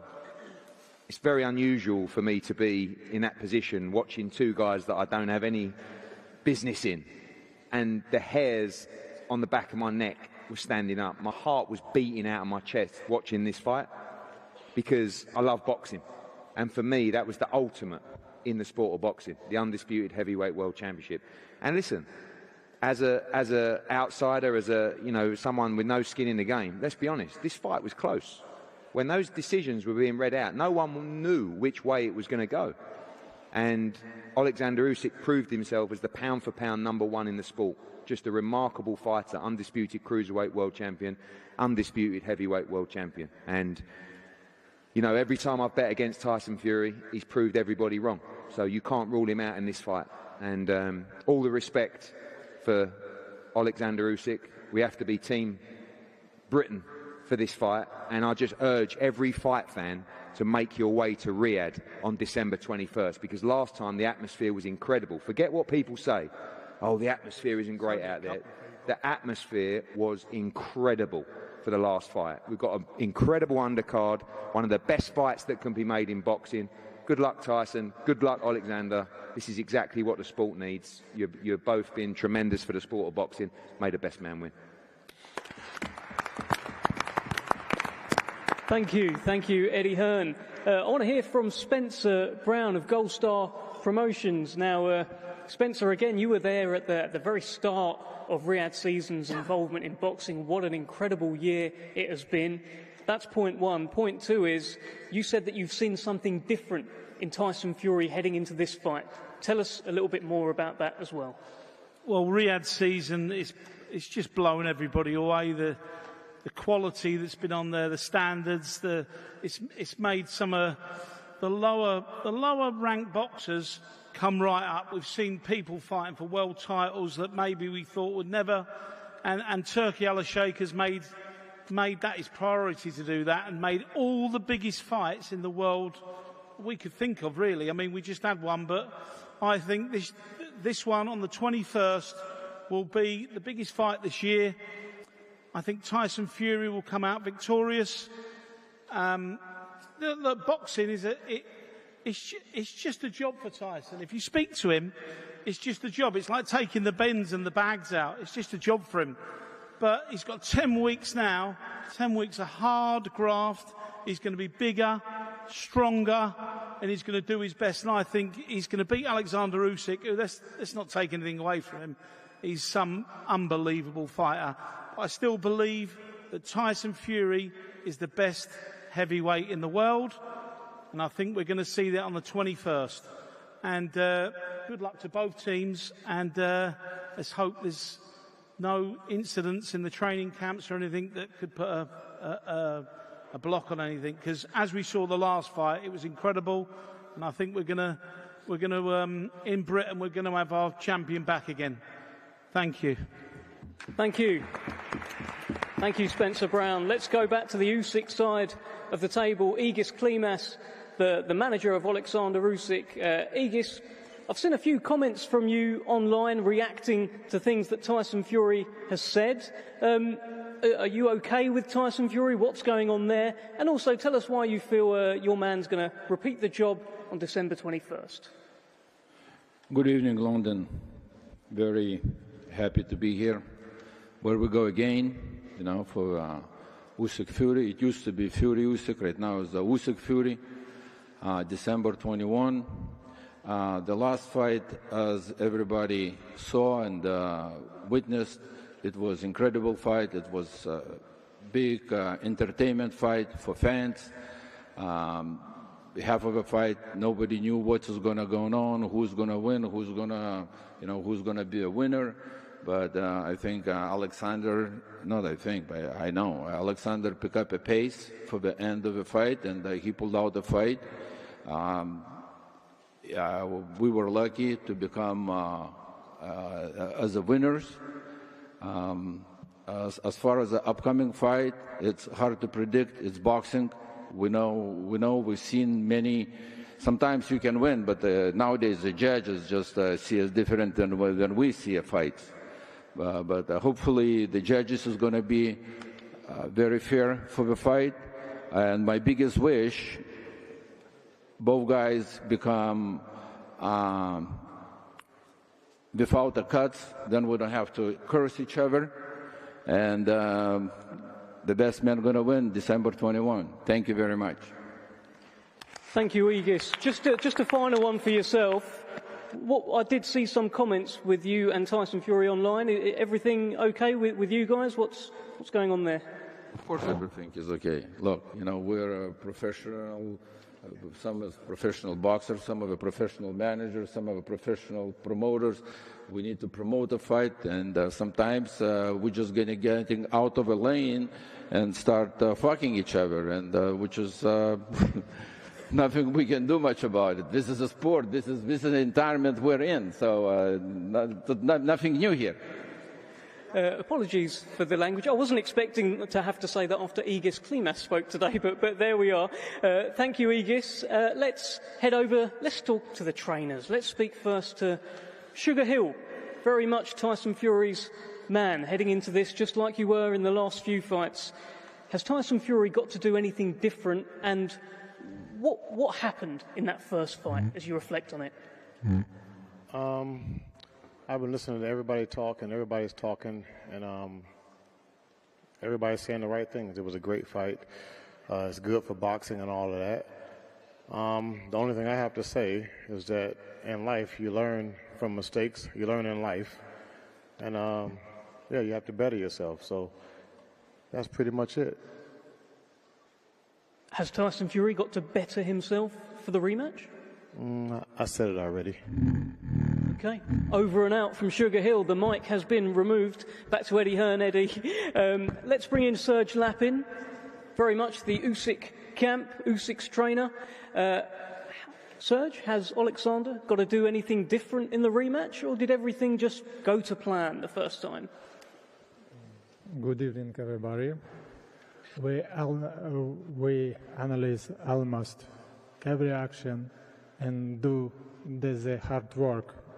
Thanks RTF team for opportunity to utilize modern technology is our work. We'll be hearing from sound. Usyk, Usyk, Usyk. Okay, and tactically, is everything still the same?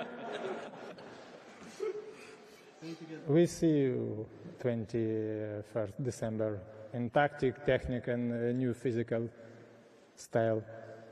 Okay, we look forward to it, Serge. All right, let's speak to the fighters again. Tyson, I'm going to bring you in here. I saw a post on your social media. You said, "I know what I have to do. I saw my shortcomings, and I am inevitable." Tell us about that. Listen, we did the fight in May of this year. Great fight. I know we keep bragging on about it, but it's in the past now, so we've got to put that behind us. What happened in the fight was a good fight for the fans, and we move on from that. But like I said earlier on in my opening statement, I have to be a little bit more focused and a little bit more smart to get the victory. As it would seem, my rematch with people is always ends up one way. I always end up knocking them out in the rematch. Whoever I've faced more than once has been knocked out in the rematch. So I'm envisaging something similar in the second fight with Usyk. All I can do is prepare well, train hard, eat well, go to bed early, wake up early, do the right things, listen to people around me, and the rest is in God's hands. And last time in May, it wasn't my time to win, or else the Almighty would have given me the victory. And I'm very happy that Usyk got the decision, because God's timing is not late, it's not imperfect, it's perfection. So that was meant to be, and we're going to find out what's going to be meant to be in December the 21st. I believe it will be my time this time, and I believe that all things that happen, negative or positive, are lessons.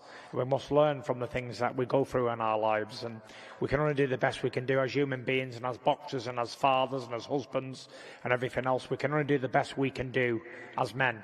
And that what we know how to do best is go in there and knock the fuck out of each other in a fight and to put on a show for the paying customer. And I hope you guys will enjoy this fight as much as I will. I'll see you all on the 21st. Thank you. Thank you very much, Tyson Fury. Oleksandr, please tell us about your outfit, about your briefcase, about your gloves. This is a whole new look. What can you tell us about this?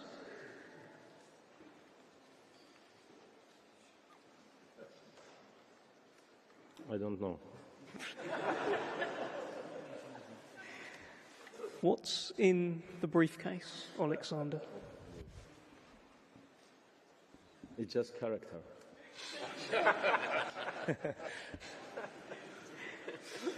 Go on.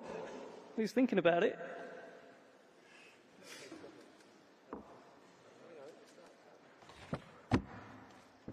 You can decide. Yes.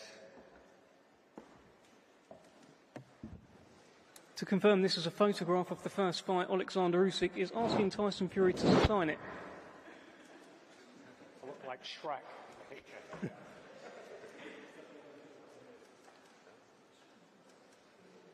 It's a picture of me taking a big left hand to the jaw. And he is blocked.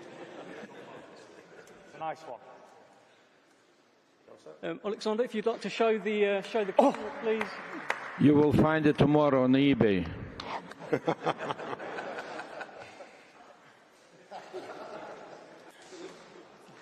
There you go, signed and sealed from Oleksandr Usyk. Probably not on my press conference list today. Oleksandr, tell me this, do you need to do anything differently than what you did in the first fight, or was it all just okay?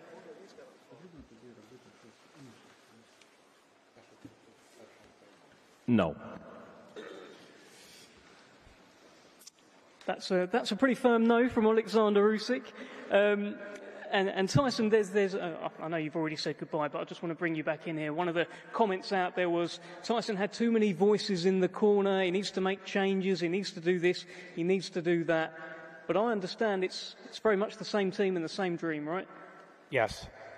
What is going on? Tyson Fury and Oleksandr Usyk. Well, we are expecting a phone call to come in very shortly, but let's keep things moving. We're expecting a phone call to come in from someone very important who's been involved in making this fight. Oleksandr, if you can't say yes or no, did anything surprise you about Tyson Fury the first time?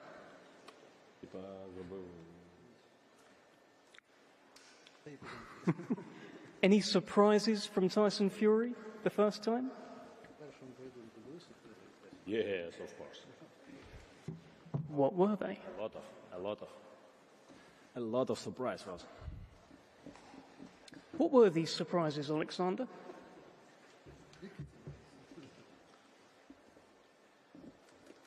I don't remember.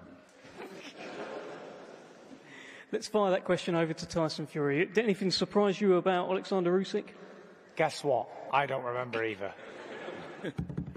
Okay, nobody remembers the first fight. I certainly remember it. It was a great, great fight. It was May this year. But they're going to do it again on December 21st. I'd like to get a kind of message here. I'm not sure what I'm going to get, but Tyson, do you have a message for Oleksandr Usyk staring down the table? You've signed a poster for him. Anything else? No. And Oleksandr, final word to you, champ. What is your message to Tyson Fury? Yes. Okay. Well, we're going to thank you. Thank you so much. Brilliant. Very, very much a wordy press conference, which we won't forget. We're going to get some face-offs down the front. Thank you. Thank you very much.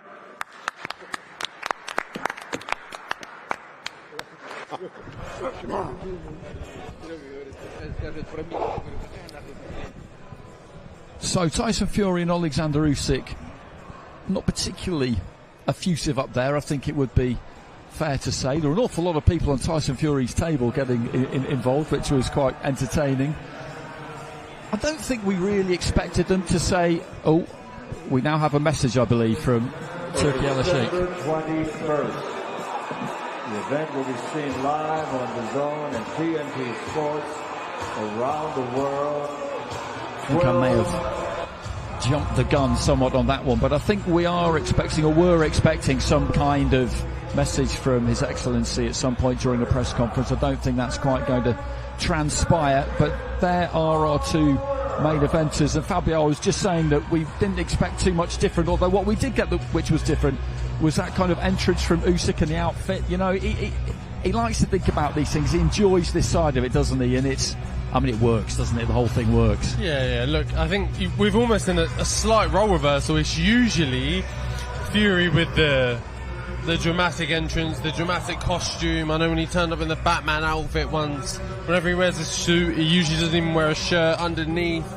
And then there's a bit of a change now where it's Usyk who's playing the game a bit more and playing up to it, but he has always been a great character of the sport. And the thing is, he does it so subtly and simply. He doesn't need to do much or say much. Even just the yes or no answers up there had us giggling and laughing and playing the game. But when it comes to a stare off like that, the switch of him to be the character, the fun guy, and then that menacing stare can just flick of a switch. He can just turn that on.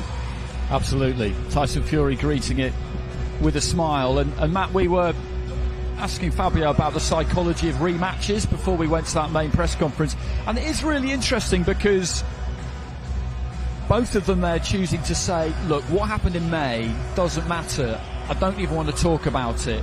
You know, I don't even remember it. They're looking to try and just turn a new page here and focus fully on the next fight, as if the first one doesn't mean anything. Yeah, look, obviously it's another fight, isn't it? But the first fight's got no bearing on it in that regard. But at the same time, you are going to look at what happened in the first fight. You are going to think back to what worked, what didn't work. Did he feel stronger than you thought he did? Did he hit a bit harder than you expected? Was he a little bit quicker? You know, was he buying the feints? He wasn't buying it. Of course, you're going to look at the performance. It was the last performance you had, and it was against him.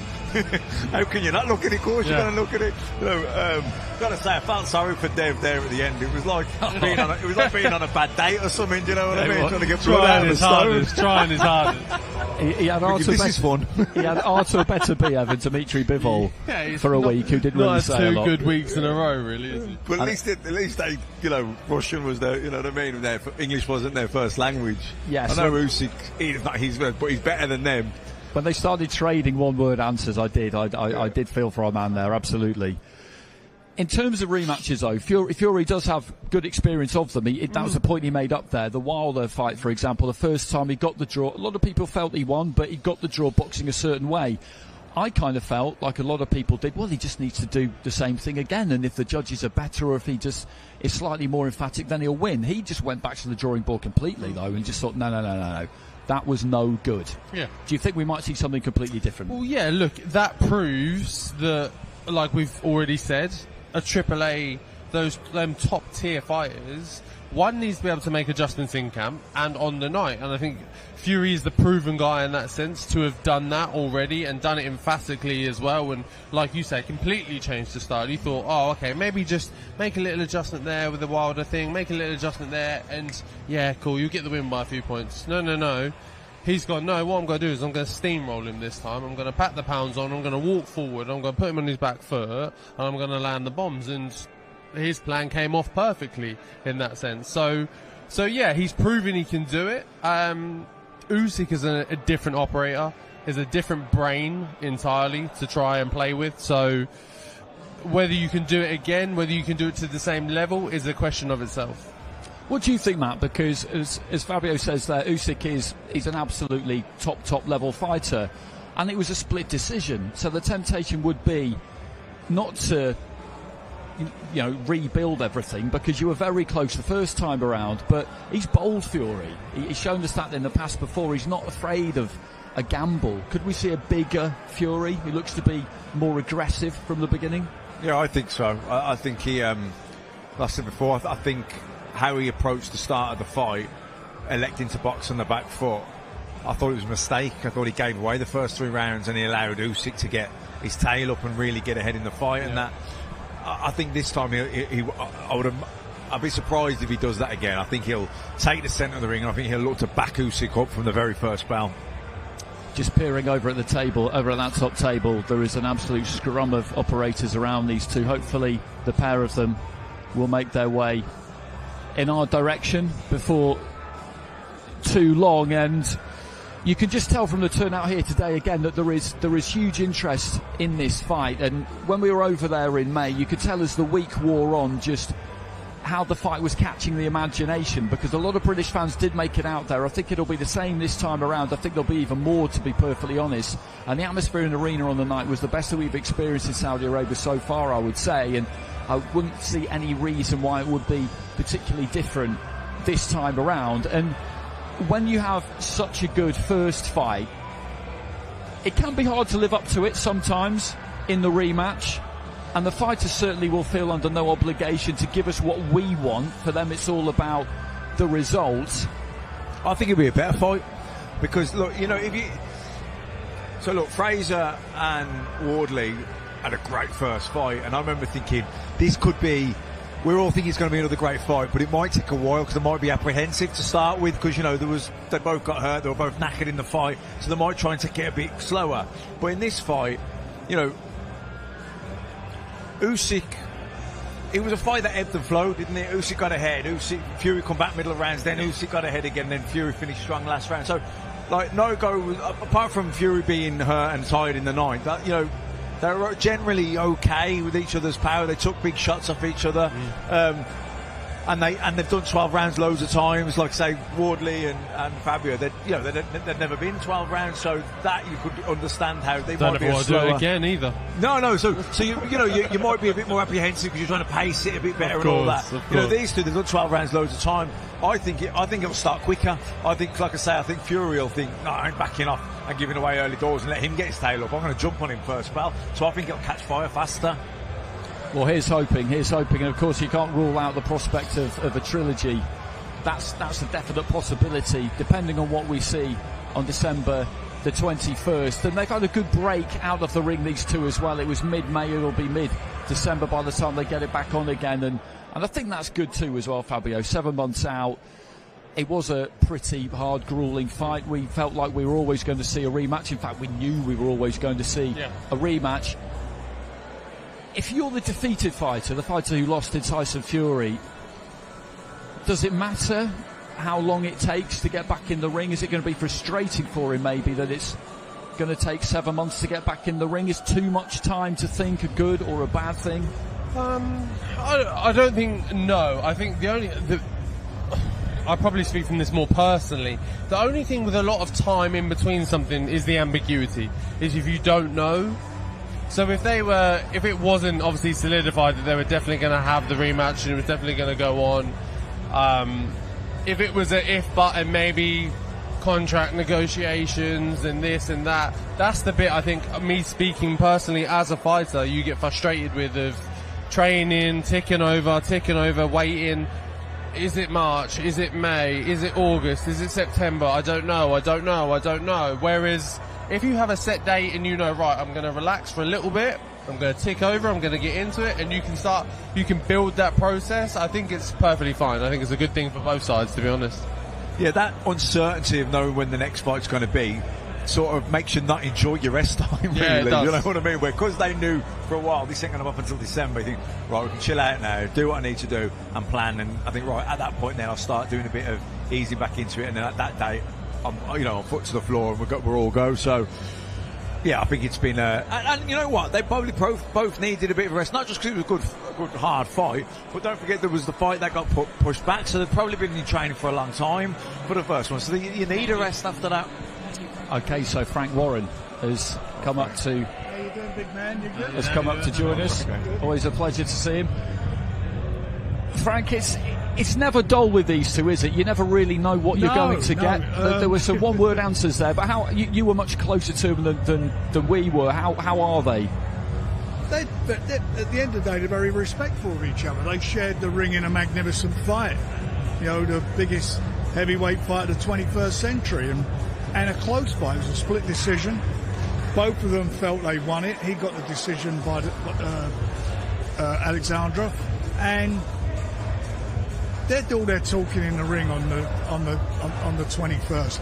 They're past all that. They're past all the, the banter and all that. They know what to expect. Yeah. They've shared that ring, as I've just said. They know exactly what the other guy's got, and now they'll be thinking, both of them, I mean, you're fighters, you know it. They'll be thinking, right, last time he did this, I've got to make sure that don't happen, and vice versa.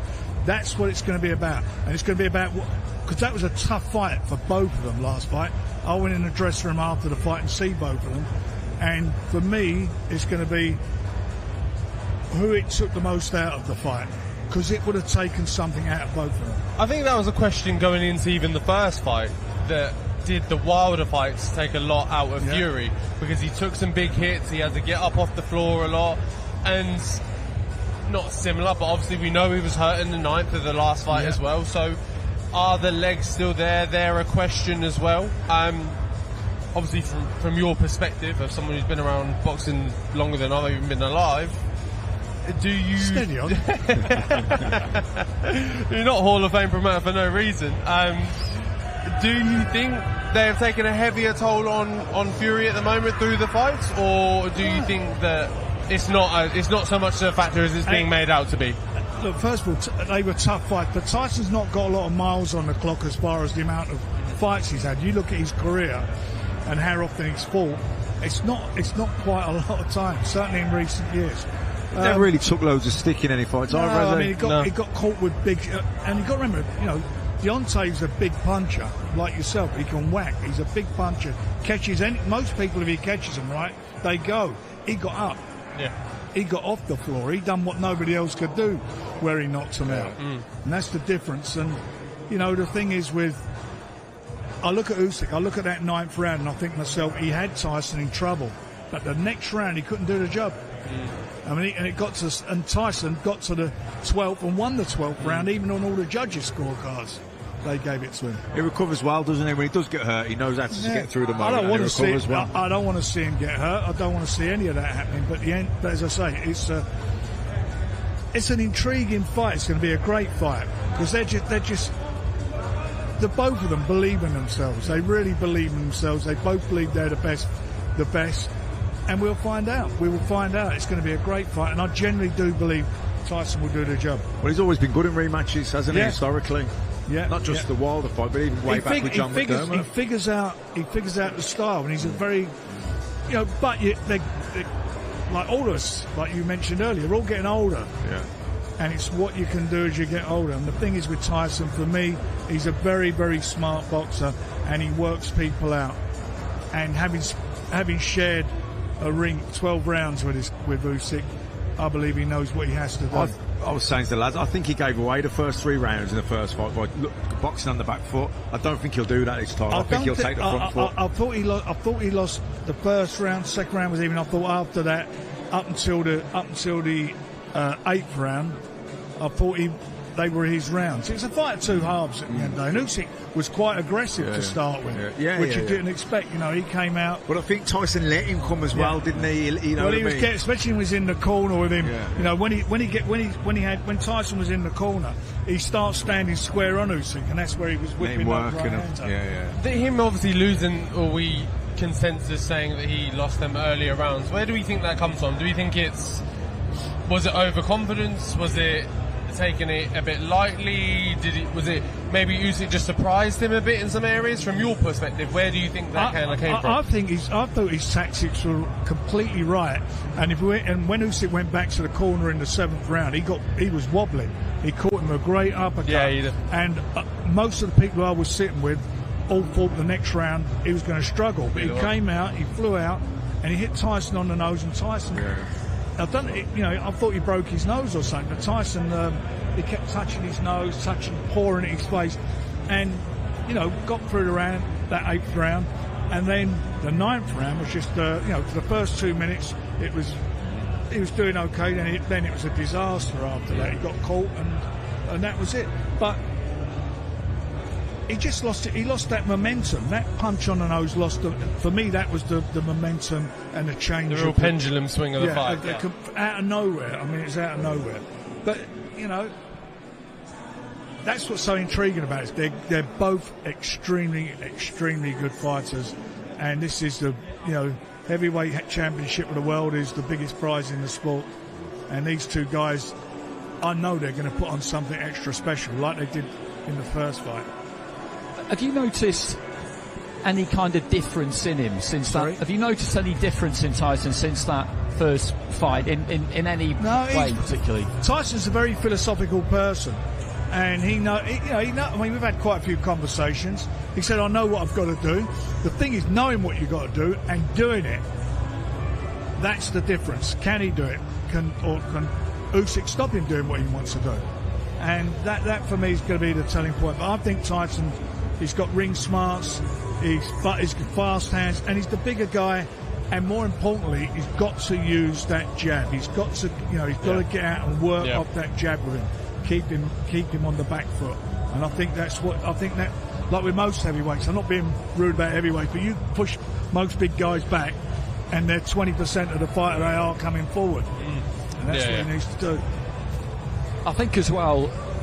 I wouldn't say it's been lost exactly, because I think everybody realises what a great fight it was, but I mean, it really was an amazing fight, and we've been waiting for Undisputed with the heavyweights for a long time, and people have been criticising the division and the sport. Boxing does itself no favours, etc. All of that. From your perspective, how important was it that they gave us what they gave us? Because it was so good. Well, it was the biggest heavyweight fight of the 21st century. It's the first time there'd been a four-belt unification fight. It lived up to every expectation. It was a spectacular fight.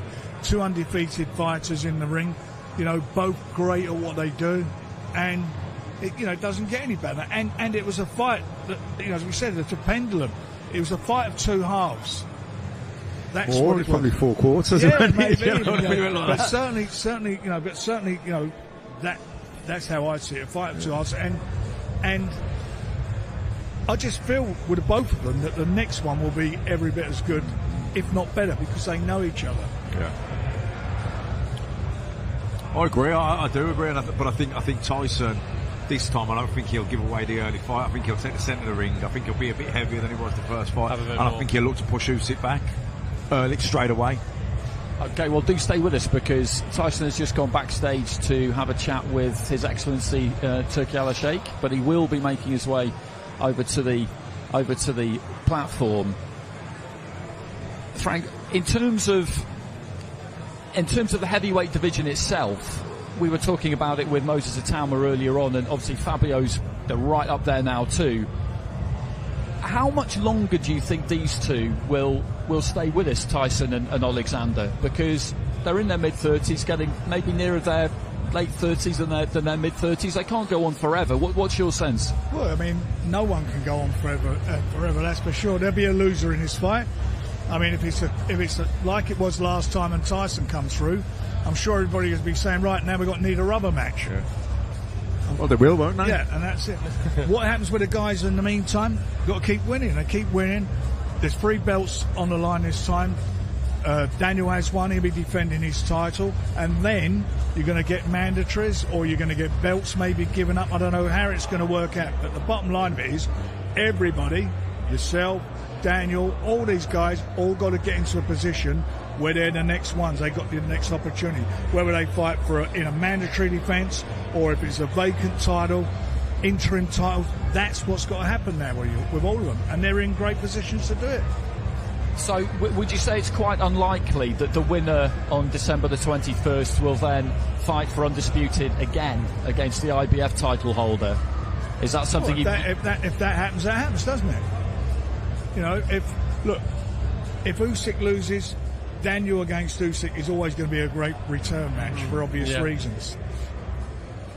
There you go. I mean, that'd be a defence. If Tyson wins, there's been all that talk about AJ. I don't know whether that will happen or not, but the facts of the matter is there's so many permutations there to be had, and every one of them are a great fight. And in the meantime, yourself and all the other guys, they're all vying, all in position for other great fights. I mean, heavyweight division's never been so sexy.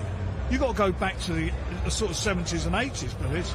It's been so good. And the good thing about it is the Brits. I mean, you know, take Usyk out, take Zhang out, and is it Cavail? Most of us are QB boys as well. The rest are all Brits. It's brilliant.